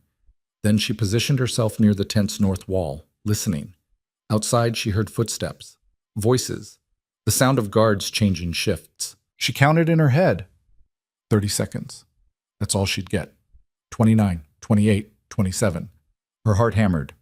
15, 14, 13. She shifted, quietly, carefully. 5, 4, 3. She tore through the tent wall in one smooth motion, claws slicing canvas like paper, and ran. North. Full speed. Not looking back. Behind her, someone shouted. Alarms went up. The entire camp erupted into chaos. But she had a head start, and the suppressor was working. She could feel the difference, her scent muted, harder to track. She ran like her life depended on it. Because it did. Kayla crashed through the forest, branches tearing at her fur, snow flying. Behind her, coalition wolves were giving chase. She could hear them, coordinated, professional, closing the distance. She pushed harder, faster. Her lungs burned, her legs screamed, but she didn't stop. 2 hours, Sarah had said. 2 hours before the suppressor wore off. She just had to outlast them that long. Find somewhere to hide. Somewhere they couldn't reach. Ahead, the trees thinned. Open ground. Dangerous. She'd be exposed. But staying in the forest meant getting caught. Kayla burst out of the tree line and found herself on the edge of a cliff. Below, a river rushed through a canyon, white water and jagged rocks. Behind her, coalition wolves were seconds away. No choice. Kayla jumped. The fall seemed to last forever. Wind roaring, stomach dropping, the river rushing up to meet her. She hit the water like a hammer, cold. So cold it felt like fire. The current grabbed her immediately, dragging her under, slamming her against rocks. She couldn't breathe, couldn't think, could only tumble through the chaos. Her lungs burned, her vision darkened. Then her head broke the surface. She gasped, swallowed water, gasped again. The river carried her downstream, fast, violent. She tried to shift back to human, needed hands to grab something, anything, but the current was too strong. A boulder loomed ahead. She tried to dodge, failed. The impact knocked her unconscious. When Kayla woke, she was on a riverbank, coughing up water, her entire body one giant bruise. She didn't know where she was, didn't know how long she'd been in the river, didn't know if the coalition was still hunting her. All she knew was that she was alive. Barely. Kayla tried to stand and collapsed immediately. Her leg was wrong, twisted, maybe broken. She shifted back to human and immediately regretted it. The pain was worse in this form. No, she whispered. No, no, no. Injured, alone, lost. And night was falling. She dragged herself behind a fallen log, using it as shelter. Her whole body shook. From cold, from shock, from fear. This was it. This was how she died. Not in some glorious battle. Not making a heroic sacrifice. Just alone, broken, forgotten. Kayla closed her eyes. I'm sorry, Ronan, she whispered to the darkness. You were right about everything. Then she heard it. Footsteps. Multiple sets. Coalition hunters. They'd found her. Kayla tried to move, tried to shift, but her body wouldn't respond. Too damaged, too exhausted. The footsteps got closer. A shadow fell over her. Kayla looked up, ready to see Vera's cruel smile. Instead, she saw Ronan. His face was a mask of fury and relief in equal measure. Behind him stood Marcus and at least 30 Alliance wolves, all breathing hard like they'd been running for days. Found her, Marcus called. Ronan dropped to his knees beside her. Kayla, can you hear me? She tried to speak, but only managed a whisper. How? Tracked you. The moment you left, I knew something was wrong. We've been following your trail for 12 hours. His hands were gentle as they assessed her injuries. You're hurt. Coalition, they took me. I escaped. I know. We found their camp. Found the girl who helped you. Ronan's voice was tight. Vera's dead. So are 20 of her wolves. Kayla's eyes went wide. You killed her? She took what was mine. His expression was terrifying. No one takes what's mine and lives. Marcus appeared with blankets, wrapping them around Kayla's shaking body. We need to move. More coalition wolves could be tracking her. Can you shift? Ronan asked Kayla. I don't think so. My leg. Then I'll carry you. He lifted her carefully, cradling her against his chest. Hold on. Kayla wanted to argue, wanted to tell him she could manage. But the truth was, she couldn't. So she did the hardest thing she'd ever done. She let him help her. Ronan shifted to his wolf form, somehow maintaining his grip on her. Then they ran. The entire pack moving as one, carrying her away from coalition territory, away from danger. Kayla drifted in and out of consciousness. Every jolt sent pain screaming through her leg, but Ronan never dropped her, never slowed. When they finally stopped, they were deep in Alliance territory.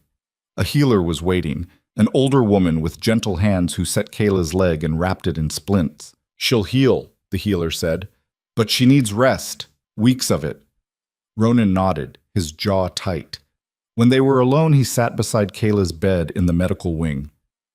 I'm sorry, she whispered. For what? For running. For not trusting you. For... Her voice broke.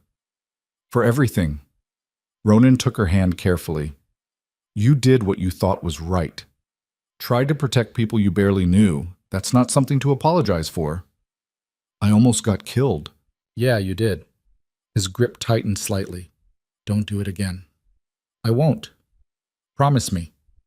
Kayla looked at him, really looked. Saw the fear beneath the anger, the terror beneath the relief. He'd thought he'd lost her. I promise, she said.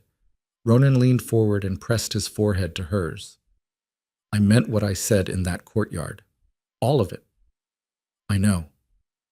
Do you feel the same? Kayla closed her eyes. Did she love him? She barely knew what love was supposed to feel like, but she knew that when she'd been dying on that riverbank, she'd thought of him, had wanted to see him one more time, had wanted to live. Ask me again in a week, she whispered. Ronan smiled. Deal. He stayed with her while she drifted off to sleep. And when nightmares came, of drowning, of coalition wolves, of Veyra's cruel smile, his presence kept them at bay. For the first time in her life, Kayla wasn't alone in the dark. And that made all the difference. But outside the medical wing, Marcus stood with a grim expression, holding a sealed letter that had just arrived. From 6 different Alpha packs, all declaring war on the Northern Alliance, all demanding they surrender the Diamond Wolf, or face annihilation. Marcus waited until morning to show Ronan the letters. They stood in the Supreme Alpha's office, 6 sealed declarations spread across the desk like accusations. Kayla was still sleeping in the medical wing, her leg healing slowly, unaware that the entire frontier had just united against her. Ronan read each letter in silence. His expression never changed, but Marcus had known him long enough to recognize the fury building beneath the surface. Blackridge Pack, Stoneclaw Territory, the Eastern Coalition, Frost Vale, Iron Vale, and the Scattered Peaks Alliance. Ronan's voice was flat. 6 packs. They're calling it the Frontier Union. A union built specifically to destroy us, Marcus said, or at least to take Kayla. Same thing. Ronan set down the last letter. They're giving us 3 days to surrender her. After that, they march. How many wolves are we looking at? Combined? At least 300, maybe more. Marcus crossed his arms. We have 140. Good fighters, well-trained but outnumbered 2 to 1. 3 to 1 if they get reinforcements. Which they will. Every pack in the frontier will want a piece of this. Marcus paused. Sir, we need to evacuate. Get the non-combatants to the northern safe zones. Fortify our position. No. Ronan, I said no. The Supreme Alpha looked up, and his eyes had gone completely silver. We're not running, we're not hiding, and we're definitely not surrendering. Then what are we doing? Ronan was quiet for a long moment. Then, we're changing the game. Marcus didn't like the sound of that. How? By doing what they least expect. Ronan moved to the window, looking out at the compound. They think we're going to defend, dig in, wait for them to come to us. So we do the opposite. We attack first? Not attack, negotiate. Marcus stared. You want to negotiate with 6 packs that just declared war on us? I want to talk to the one person they're all afraid of. Ronan turned back. The reason they formed this union in the first place. Not me. Not our alliance. Kayla. I'm not following. They're terrified of what she represents. A diamond wolf. a power they can't control. So they've convinced themselves she's a threat that needs to be eliminated or claimed. Ronan's expression was thoughtful. But what if she proves she's neither? What if she shows them there's a third option they haven't considered? Which is? Partnership, cooperation. Everything I've been trying to build with this alliance, but on a larger scale. Ronan moved to the desk, gathering the letters. The frontier is dying, Marcus. You know it as well as I do. Resources dwindling, territory shrinking, packs fighting each other while the real threats, starvation, exposure, extinction, get closer every year. We need unity, real unity. And Kayla could be the symbol that makes it possible. Or she could be the spark that starts a war we can't win. She's already that spark. The question is whether we let it burn everything down or use it to forge something new. Ronan looked at his second-in-command. I need you to trust me, Marcus sighed. I followed you for 15 years, through challenges, battles, and every crazy plan you've ever had. I'm not stopping now. He paused. But if this goes wrong, then we fight, and we make them regret ever threatening what's ours. They clasped forearms, the gesture sealing the decision. Then Ronan went to wake Kayla. She was still asleep when he entered the medical wing, her face peaceful in a way it never was when she was awake. The healer had done good work. The swelling in her leg had gone down, and the bruises were already fading to yellow. Wolves healed fast, diamond wolves even faster. Ronan sat carefully on the edge of her bed. Kayla, her eyes opened immediately, silver and alert. No grogginess. Pure survival instinct. She relaxed slightly when she recognized him. What's wrong? How do you know something's wrong? You have that look, the one Marcus gets right before he tells you something you don't want to hear. She sat up carefully, wincing. What happened? Ronan handed her the letters. Kayla read them in growing horror. Her hand started shaking halfway through the third one. 6 packs, she whispered. They're all coming for me. For us. We're in this together. No, we're not. They don't care about you. They want... She stopped, reading one of the letters again. Ironvale is part of this? Torvin signed this. Along with Declan. Seems they've put aside their embarrassment long enough to join a winning team. This isn't a team. It's a lynch mob. Kayla set down the letters, her expression crumbling. I did this. I brought this war to your door. No, they did this. By being too scared and too greedy to see past their own ambition. Ronan took her hand. But we can stop it. How? By giving them what they want? By giving them what they need. He squeezed gently. I have a plan, but it requires you to trust me. I do trust you. Even when the plan sounds insane, Kayla almost smiled. Especially then. Ronan explained it over the next hour. With every word, Kayla's eyes grew wider. You want me to what? She asked when he finished. Meet with them. All of them. Face to face. They'll kill me. They'll try. That's why we'll do it on neutral ground with witnesses. Make it a formal summit. Ronan leaned forward. Right now, you're a myth to them. A legend. A threat they've never actually seen. But if you stand in front of them, talk to them, show them you're not what they fear. I am what they fear. I'm a diamond wolf. You're also Kayla, a girl who survived 17 years of abuse and still chose mercy over revenge. A person, not a weapon. His voice softened. Let them see that. Let them see you. And if they don't care, if they just want to capture me anyway, then we fight. But at least we'll have tried peace first. Kayla looked at the letters again. 6 packs, 300 wolves, all united by fear and greed. She'd spent her whole life hiding, running, making herself small. Maybe it was time to do the opposite. All right, she said. Let's do it. Ronan's expression lit up. Yeah? Yeah, but on one condition. Name it. If this goes wrong, if they attack or try to take me, you get your people out. You don't sacrifice your alliance for me. Kayla, promise me, Ronan. If it comes down to me or your pack, you choose your pack. He looked at her for a long moment. I can't promise that. Then I can't do this. They stared at each other, 2 stubborn people locked in an impossible standoff. Finally, Ronan nodded. Fine. If things go catastrophically wrong, I'll prioritize the alliance, but I'm not leaving you behind. That's not negotiable. Ronan, those are my terms. Take them or leave them. Kayla wanted to argue, but the set of his jaw said it would be useless. Fine, she said. Marcus sent the response that afternoon. A formal invitation to the Six Packs for a summit in neutral territory, the ancient gathering grounds that had been used for frontier negotiations for over a century. Sacred ground where violence was forbidden by tradition. Not that tradition had ever stopped anyone from breaking rules before, but it was something. The responses came back within 24 hours. All 6 packs agreed to attend, some enthusiastically, some suspiciously, but they'd all show up. In 3 days. Kayla spent those 3 days learning everything she could about the packs she'd be facing. Marcus provided detailed reports on each alpha, their territories, their histories, their weaknesses. Blackridge Pack was led by Alpha Thorn, a brutal fighter who'd killed his own brother to take power. They controlled the richest mining territory in the frontier and had the weapons to match. Stoneclaw territory was smaller but vicious, led by Alpha Kira. She'd built her reputation on taking down wolves twice her size and had never lost a challenge. The Eastern Coalition was an alliance of 3 smaller packs led by a council rather than a single alpha. Democratic in theory, cutthroat in practice. Frostvale was the oldest pack in the frontier, led by the ancient Alpha Morvain.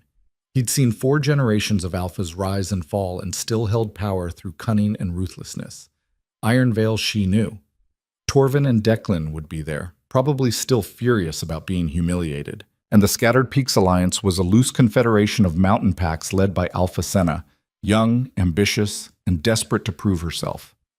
6 different personalities, 6 different agendas, all united by one goal: control the Diamond Wolf. You don't have to do this, Ronan said the night before the summit. They were in his office, going over strategy for the 100th time. Yes, I do. We could still run, disappear into the deep north where no one would find us, and spend the rest of our lives looking over our shoulders? No thanks. Kayla set down the report she'd been studying. Besides, you said it yourself. The frontier needs unity. Maybe this is how we get it. Or maybe we're walking into a trap. Probably both. She managed to smile. But at least it'll be interesting. Ronan moved around the desk and pulled her into his arms. She went willingly, resting her head against his chest. I'm scared, she admitted quietly. Me too. You? The Supreme Alpha who killed his own father and unified 5 packs? That Supreme Alpha is terrified of losing his mate. He held her tighter. I just found you, Kayla. I'm not ready to lose you. Then don't. She looked up at him. Stand with me tomorrow. Help me show them there's another way. Always. They stood like that for a long time, taking comfort in each other's presence. When Kayla finally pulled away, she asked the question that had been bothering her for days. What if I'm not strong enough? What if I can't convince them? Then we'll figure out plan B. Which is? Ronan smiled grimly. Haven't thought of it yet, but I'm creative under pressure. Despite everything, Kayla laughed. The gathering ground sat in a valley between 3 mountain peaks, a natural amphitheater where the frontier's packs had met for generations. Ancient stone markers ringed the perimeter, carved with symbols so old no one remembered what they meant. Sacred ground. Neutral territory. A place where blood feuds were supposed to be set aside in favor of negotiation. Supposed to be. Ronan's alliance arrived first, taking position on the western edge of the grounds. 140 wolves, armed and armored, forming a protective semicircle. Kayla stood at the center in human form, wearing simple clothes that Marcus had found for her. No armor, no weapons, just her. The other packs arrived over the next hour. Each one made a show of their entrance, warriors in formation, banners flying, alphas walking at the front like conquerors. By noon, over 300 wolves filled the gathering grounds. The energy was electric, dangerous. One wrong word and this would explode into violence. The 6 alphas gathered in the center of the circle, forming a loose arc. Ronan stood with them as the 7th. Kayla stood slightly behind him, visible but protected. Alpha Thorn spoke first. He was massive, gray-haired, with scars that covered half his face. We're here, Vale. Now what? Now we talk, Ronan said calmly. like civilized wolves instead of animals. Funny, coming from someone who killed 20 coalition wolves last week. This from Alpha Kira, sharp-featured and dangerous. Heard you tore through them like they were pups. They took something that belonged to me. I retrieved it by slaughtering them. Alpha Morvain's voice was ancient, dry as dust. Tell me, Supreme Alpha, if we try to take your diamond wolf, will you slaughter us too? Only if you make me. Thorn laughed. Brave words. But you're outnumbered 3-1. You can't fight all of us. I don't want to fight any of you. That's why we're here. Ronan gestured to Kayla. You want to meet the diamond wolf? Here she is. Talk to her. See for yourself that she's not the threat you think she is. She's a weapon, Torvin said. Ironvale's Alpha looked older than Kayla remembered, diminished somehow. One that could tip the balance of power in the frontier. Whoever controls her controls everything. I don't want to be controlled, Kayla said. Her voice was quiet, but carried. And I'm not a weapon. Then what are you? Alpha Senna asked. She was younger than the others, maybe 30, with calculating eyes. A survivor, same as all of you. A survivor with the power to level entire packs, Kira said. Don't insult us by pretending you're harmless. I'm not harmless, but I'm not a conqueror either. Kayla took a step forward, out of Ronan's protective shadow. I just want to live, to exist without constantly looking over my shoulder. Is that really too much to ask? Yes, Morvain said bluntly, because what you want and what you are don't align. Diamond wolves were purged 200 years ago for a reason. Your kind became too powerful, too dangerous, started thinking they could rule over regular wolves. I don't want to rule anyone. Maybe not now, but power corrupts, always has, always will. Morvain's gaze was cold. Better to eliminate the threat before it grows. Several wolves in the crowd murmured agreement. Kayla felt the situation slipping. She'd known this was a possibility, that talk wouldn't work, that they'd already made up their minds. But she had to try. What if I proved I'm not a threat? She asked. Thorn raised an eyebrow. How? A challenge, single combat, pick your strongest fighter. If I win, you leave me, leave us, alone. If I lose, she swallowed hard. If I lose, I submit to whatever judgment you decide. The gathered alphas looked at each other. No, Ronan said immediately. Absolutely not. It's the only way. You're still healing. Your leg is fine. Kayla met his eyes. Trust me. Ronan looked like he wanted to argue, but he'd promised to trust her. Slowly, painfully, he nodded. Thorn smiled. Interesting proposal. Single combat. Winner takes all. He looked at the other alphas. Who wants the honor? I'll do it, Declan said. Of course he would. He stepped forward from Ironvale's ranks, already shifting. His wolf was huge, dark brown with black markings, easily twice the size of a normal wolf, but still smaller than Kayla's. Declan, Torvin started. I've got this, father. Declan's voice was confident, arrogant. I've been waiting for a rematch since she embarrassed me in our hall. Kayla shifted in response. Light exploded outward as her diamond wolf emerged, and even though they'd all heard the stories, seeing it in person made the crowd gasp. She was magnificent, crystalline white fur that caught the sunlight and fractured it into rainbows, silver eyes that glowed with ancient power, massive enough to make even the largest alphas look small. For a moment, doubt flickered across Declan's face. Then he attacked. He was fast, faster than Kayla expected. He went low, trying to get under her guard and go for her injured leg. But Kayla was faster. She sidestepped, spun, and caught him with her shoulder. The impact sent him tumbling. Declan rolled to his feet and charged again. This time he tried to use his weight, slamming into her broadside. Kayla let him hit her, let him think he had the advantage. Then she twisted, grabbed him by the scruff, and threw him 15 feet. He hit the ground hard enough to leave a crater. The crowd went silent. Declan got up slowly, limping now. Blood dripped from a cut above his eye. He'd underestimated her. They all had. Yield, Kayla said. Her voice in wolf form was deeper, resonant. You can't win this. Like hell I can't. Declan charged again, desperation making him reckless. Kayla met him head on. They collided in a tangle of claws and teeth, rolling across the ground. Declan fought dirty, going for eyes, throat, anything vulnerable. But Kayla fought smarter. She used his momentum against him, let him overextend, and when he left himself open, she took it. Her jaws closed around his throat, not biting down, just holding. One move and she could kill him. Everyone knew it. Declan went still, his wolf's eyes wide with terror. Kayla held him there for 5 long seconds, letting him feel how close to death he was, letting the crowd see that she had the power to kill and was choosing not to. Then she released him and stepped back. Declan collapsed, panting, defeated.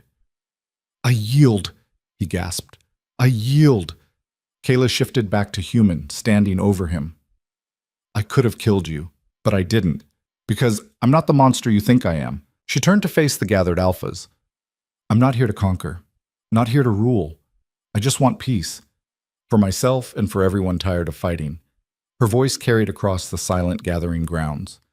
"The frontier is dying, we all know it. Resources are dwindling, territory is shrinking. How much longer can we keep fighting each other before there's nothing left to fight for?" Alpha Morvain was watching her with new respect. "What are you suggesting?" "An alliance, a real one. Not built on fear or forced submission, built on cooperation, shared resources, mutual protection." Kayla looked at each alpha in turn. "I'm not asking you to worship me or follow me. I'm asking you to work with me, to build something better than what we have." "And if we refuse?" Thorn asked. "Then you go back to your territories and wait for winter to kill what war couldn't, or you keep fighting each other until there's nothing left." She paused. "Or you try to kill me, and deal with every wolf who sees this as proof that you're more interested in power than survival." It was a gamble, a huge gamble, but Kayla had learned something in 17 years of being invisible. She'd learned to read people, to understand what they wanted beneath what they said, and what these alphas wanted, what they really wanted, was hope. Morvain spoke first. An alliance, with a diamond wolf at its center. He looked thoughtful. Not as leader, but as symbol, as proof that cooperation works. "Exactly," Ronan said, stepping forward. "We've been trying to build this in the Northern Alliance for years. Now we have the chance to expand it, to create something that covers the entire frontier." "Under your leadership?" Kira's tone was skeptical. "Under shared leadership, a council, representatives from every pack." Ronan looked at Kayla. "With Kayla as mediator, not ruler, mediator. Someone who has no territorial agenda, no political ambition, just survival." The alphas looked at each other. Thorn broke the silence. "And if this alliance fails, if cooperation proves impossible?" "Then we tried," Kayla said. "And we'll know war is the only option, but at least we tried peace first." Senna was nodding slowly. "My packs are starving. We can't survive another winter like the last one. If this alliance could pool resources, share hunting grounds, it could," Ronan confirmed. "That's exactly what it could do." "I'm in," Senna said. Thorn grunted. "Blackridge will consider it, but I want guarantees, protections. We're not giving up our mining rights. You won't have to. This isn't about taking territory, it's about sharing resources." Ronan was already negotiating, already building. Every pack keeps sovereignty over their land, but we work together on the big problems: defense, food, trade. One by one, the alphas started nodding. Even Torvin, though he looked like it physically pained him. "Ironvale will join, but we want assurances that past conflicts are forgiven." "Past conflicts are history," Kayla said. "What matters is what we build going forward." Only Morvain remained silent. The ancient alpha studied Kayla with eyes that had seen centuries of frontier politics. Finally, he spoke. "I've lived through 4 diamond wolves, watched them rise, watched them fall. Every one of them became what they swore they'd never be, tyrants who thought power gave them the right to rule." Kayla's heart sank. "But," Morvain continued, "every one of them was raised to believe they were special, destined, above others." He looked at her carefully. "You weren't. You were raised as nothing, as less than nothing, and that might make all the difference." He bowed his head slightly. "Frostvale will join your alliance, Diamond Wolf, but I'll be watching, and if you become what your ancestors were, I'll be the first to put you down." "Fair enough," Kayla said. And just like that, the Frontier Union became the Frontier Alliance. 6 packs that had come to make war left committed to peace. It wouldn't last forever. Kayla knew that. There would be disagreements, conflicts, challenges. Peace was hard work, harder than war in many ways. But it was a start. As the other packs began to disperse, making plans to send delegates to the first council meeting, Ronan pulled Kayla aside. "You did it," he said. "You actually did it." "We did it," she corrected. "I couldn't have done this without you." "You fought Declan without me." "I meant all of it. The past 2 weeks. Saving me, believing in me, giving me a reason to stop hiding." She took his hand. "Thank you." Ronan pulled her close. "Ask me that question again." "What question?" "The one you said to ask in a week, about whether you feel the same." Kayla's breath caught. Had it been a week already? More than a week, and she knew the answer. "Yes," she said quietly. "I feel the same." Ronan's smile was brighter than the sun. "Yeah? Yeah, I love you, Ronan Vale. I don't know how it happened so fast or why the universe decided we belong together, but I do. I love you." He kissed her then, right there in the middle of the gathering grounds with 300 wolves watching, and Kayla kissed him back. When they finally broke apart, the Alliance wolves were cheering. Even Marcus was smiling. All right," the second-in-command called. "Let's save the celebration for after we've actually formalized this alliance and made sure no one changes their mind." But the celebration had already started. Because for the first time in 200 years, the frontier had hope. And standing at the center of it all was a girl who'd spent 17 years being invisible, who'd been called worthless, wolfless, nothing, and who'd just changed the entire world by refusing to stay hidden.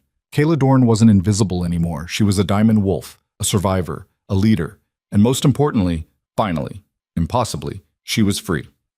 Freedom, Kayla discovered, came with a price tag she hadn't anticipated. The first Frontier Alliance Council meeting was scheduled for 2 weeks after the summit. 2 weeks to let the initial excitement settle. 2 weeks for the Alphas to return to their territories and explain to their packs why they'd just sworn cooperation with wolves they'd been fighting for generations. 2 weeks for Kayla to realize that being a symbol was exhausting. Delegates started arriving at Alliance headquarters within days. Not just from the 6 main packs, but from smaller territories that had heard about the summit and wanted in. Mountain packs, forest clans, even a group of coastal wolves who'd traveled for 3 weeks just to see if the diamond wolf was real. They all wanted to meet her, talk to her, touch her, as if proximity to a legend would somehow transfer power. Kayla hated every minute of it. "You need to smile more," Marcus advised after a particularly grueling day of introductions. "You look like you're being tortured." "I am being tortured." "You're being diplomatic. There's a difference." "Is there?" Kayla slumped in the chair across from Ronan's desk. The Supreme Alpha was out meeting with yet another group of visiting dignitaries, leaving her with his second-in-command. "I thought this alliance would make things easier. Instead, it feels like I've traded one cage for another." Marcus studied her thoughtfully. "You know what your problem is?" "I have several. Which one are we discussing?" "You're thinking like a servant instead of a leader." Kayla sat up. "What?" "In Iron Vale, you survived by being invisible, by not making waves, by doing what others told you." Marcus leaned forward. "But you're not in Iron Vale anymore. You're the Diamond Wolf, the mediator of the Frontier Alliance, and people are going to look to you whether you want them to or not." "I didn't ask for this. No one asks for greatness. It just shows up and demands you deal with it." He paused. "You can keep hiding from it, keep hating the attention and wishing you were invisible again, or you can accept it and use it to actually change things." "How?" "By leading, by being the person this alliance needs instead of the person Iron Vale told you that you were." Kayla wanted to argue, but Marcus had a point. She'd spent so long surviving that she'd forgotten how to live. And living meant making choices instead of just reacting to what others demanded. "All right," she said slowly. "Then what should I be doing?" Marcus smiled. "Start by telling Ronan what you actually want, instead of just going along with his plans because you think you owe him." "I don't." "You do. You're grateful he saved you, grateful he loves you, and you're terrified that if you push back too hard, he'll realize you're not worth the trouble." Marcus's voice was gentle. But real love doesn't work like that. Real love can handle disagreement. Kayla sat with that for a long moment. Then she stood. Where is he? East Wing. Meeting hall. But he's with the Stoneclaw delegation. Kayla was already walking. She found Ronan exactly where Marcus said, deep in discussion with Alpha Kira and 3 of her senior warriors. They were arguing about hunting boundaries. Stoneclaw wanted access to Alliance territory during the harsh winter months, and Ronan was negotiating the terms. Kayla walked in without knocking. Everyone turned to stare. I need to talk to you, she said to Ronan. Kayla, we're in the middle of... I know, this is more important. Ronan looked at Kira, who raised an eyebrow but nodded. We can continue this later, Supreme Alpha. Once they were alone, Ronan crossed his arms. What's wrong? I don't want to be a mediator. He blinked. What? I don't want to be a mediator, or a symbol, or whatever else this alliance thinks I should be.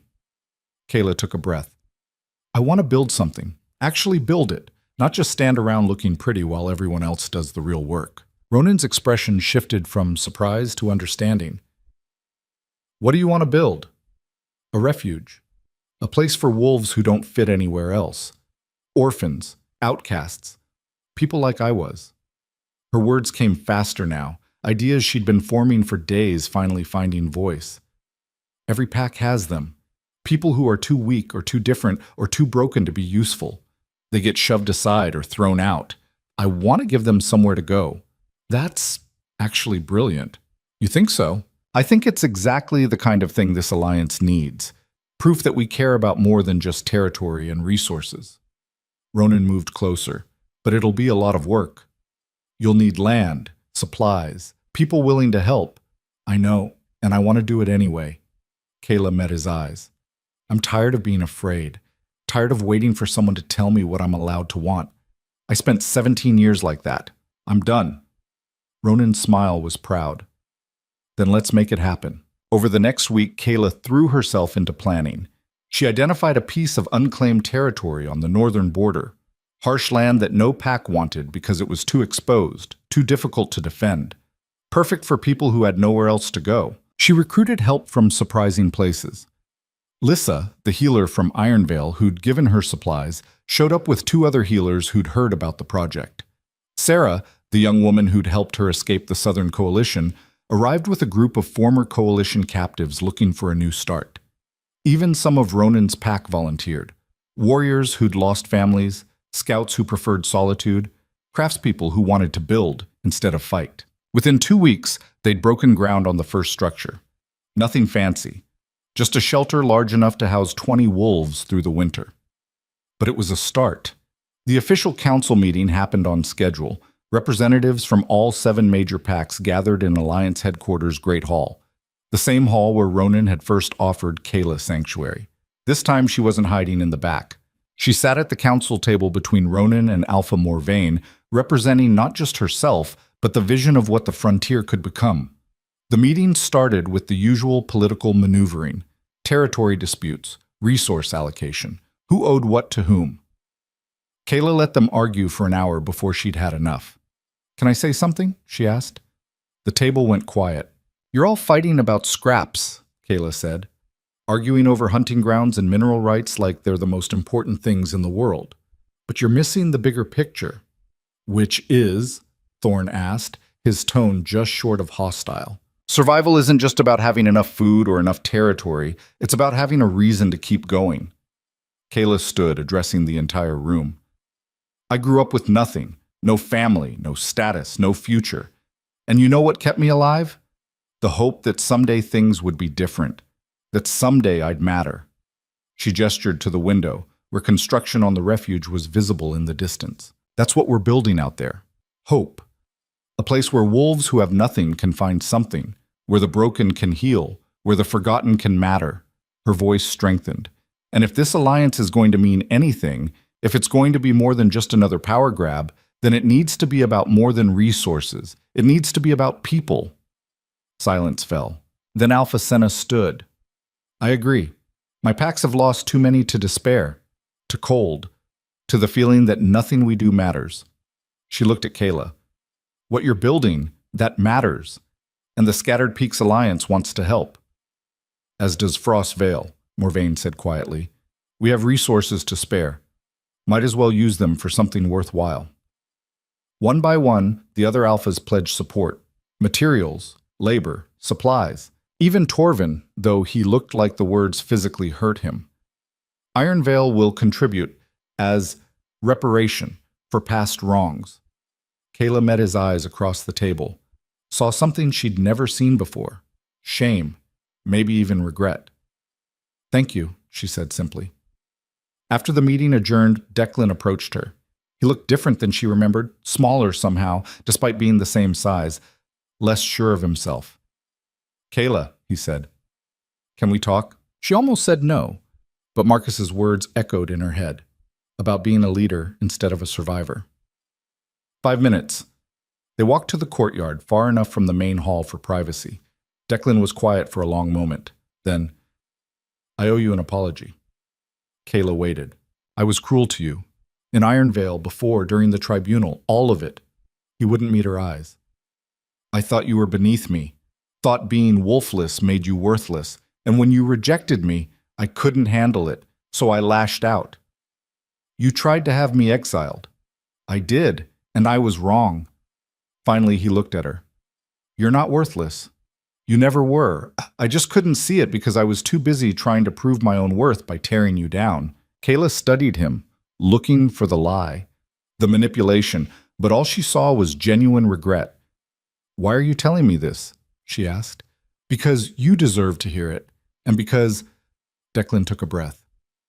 Because watching you stand up there, leading this alliance, building something real, it made me realize how small I've been. How small my whole life has been. What do you want from me, Declan? Forgiveness? No, I don't deserve that. He shook his head. I just wanted you to know that I see you now, really see you, and I'm sorry it took this long. He turned to leave.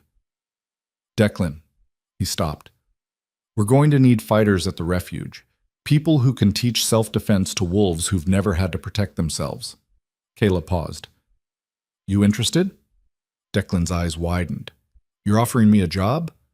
I'm offering you a chance to be better than you were. Whether you take it is up to you. He was quiet for a moment, then he nodded. I'll think about it.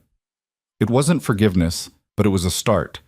The refuge took shape faster than Kayla expected. Within a month, they had 3 buildings completed and another 2 under construction. Wolves started arriving, some brought by pack members who'd heard about the project, others finding their way on their own. A blind elder from Blackridge, who'd been scheduled for exile. Twin orphans from the Eastern Coalition, who'd been living on scraps. A young wolf from Frost Vale, who'd lost her entire family to rogues. Each one broken in their own way. Each one looking for somewhere to belong. Kayla met with every arrival personally, learned their names, their stories, what they needed. It was exhausting, overwhelming, and the most fulfilling thing she'd ever done. You're good at this, Ronan said one evening as they watched the sunset from the refuge's main building. At what? Leading, caring, making people feel seen. He pulled her close. You were born for this. I was born to scrub floors, according to Iron Vale. Iron Vale was wrong about everything. He kissed the top of her head.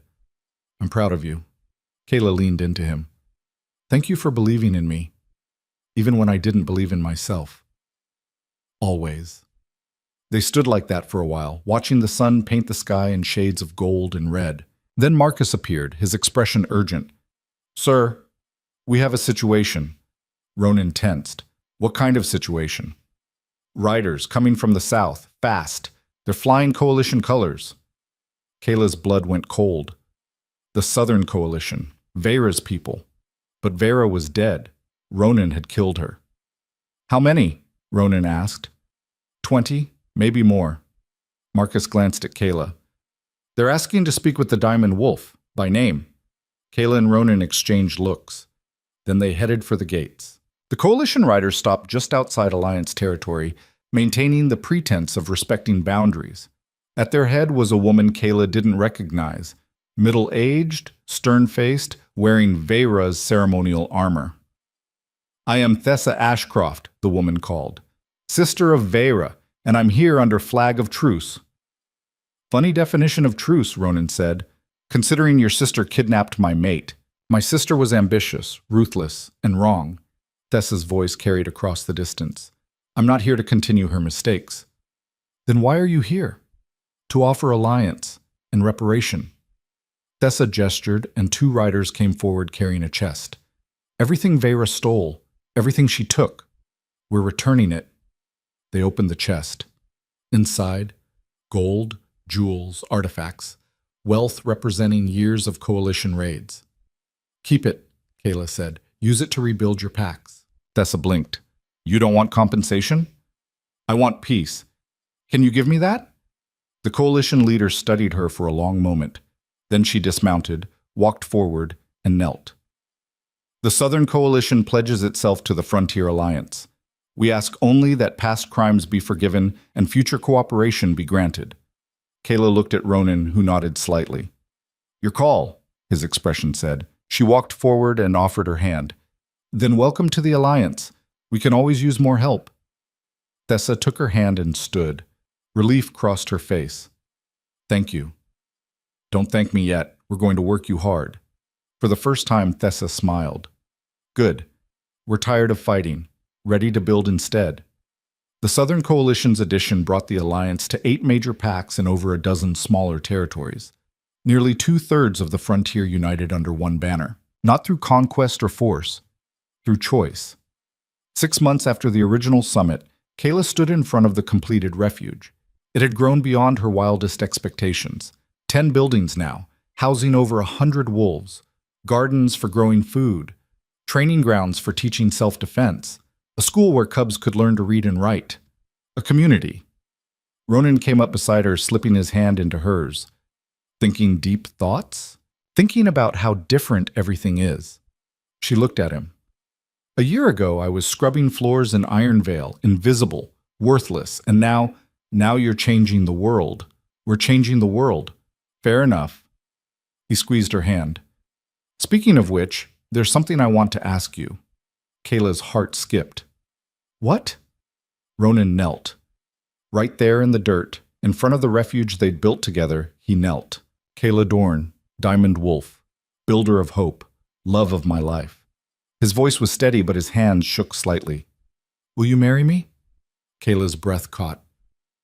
What? I know it's fast. I know we've only known each other 8 months, but I also know that I want to spend the rest of my life with you, building, fighting, creating, whatever comes next. He pulled a ring from his pocket, simple silver with a small diamond that caught the light. So what do you say? Want to make this official? Kayla looked at the ring, at Ronan, at the refuge behind them full of wolves who'd found home, at the life she'd built from nothing, and she started crying. Yes, she said through tears. Yes, you ridiculous man. Of course I'll marry you. Ronan stood and kissed her, and the wolves nearby started cheering. The wedding happened 2 months later. Not a political event, though half the frontier showed up anyway. Just a simple ceremony in the refuge's courtyard, surrounded by people who'd become family. Marcus officiated because of course he did. Lissa provided the flowers. Even Declan showed up, having taken Kayla's offer and become the refuge's head of security. As Kayla stood there in a simple white dress, the first new dress she'd ever owned, exchanging vows with Ronan, she thought about her mother. Elena would have loved this. Would have been terrified, probably, but also proud. Her daughter hadn't just survived. She'd thrived. I love you, Ronan said as he slipped the ring onto her finger. I love you too, Kayla replied, and she meant it with everything she had. The celebration lasted 3 days. Wolves from every pack danced, ate, drank, and told stories. Old feuds were forgotten. New friendships formed. It felt like a new beginning.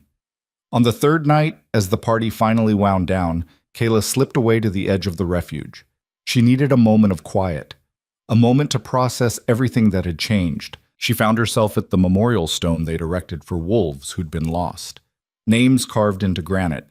People who'd died alone. Forgotten. Like she almost had been.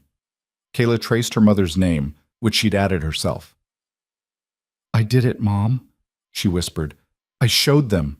Not by hiding, not by running, by standing up and being exactly what you were afraid I'd be. She paused. I hope that's okay. I hope you'd understand. The wind picked up, rustling through the trees. Almost like an answer, Kayla smiled. Thought I'd find you here. She turned to find Ronan approaching, 2 cups of wine in his hands. Just needed a minute, she said. Take all the time you need. He handed her a cup. Though your husband might get lonely. My husband, Kayla tested the word. Still sounds weird. You'll get used to it. He clinked his cup against hers. What should we drink to? Kayla thought about it. About the girl she'd been. The woman she'd become. About the invisible servant who'd learned to shine. To survival, she said finally. And to the courage to stop just surviving and actually live. I'll drink to that. They did, standing there in the darkness, the lights of the refuge warm behind them. What happens next? Kayla asked. Whatever we want. Ronan pulled her close. That's the beauty of freedom. We get to choose. Then I choose this, building, creating, helping people who need it. She looked up at him. With you beside me. Always.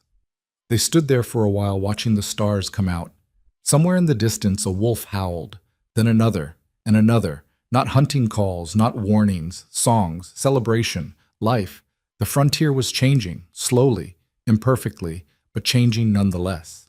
And at the center of it all stood a diamond wolf who'd learned that true power wasn't about dominance or fear. It was about hope, about giving the forgotten a voice, about proving that even the weakest, most invisible person could change the world, if they were brave enough to try. Kayla Dorn had been called many things in her life. Worthless, wolfless, nothing.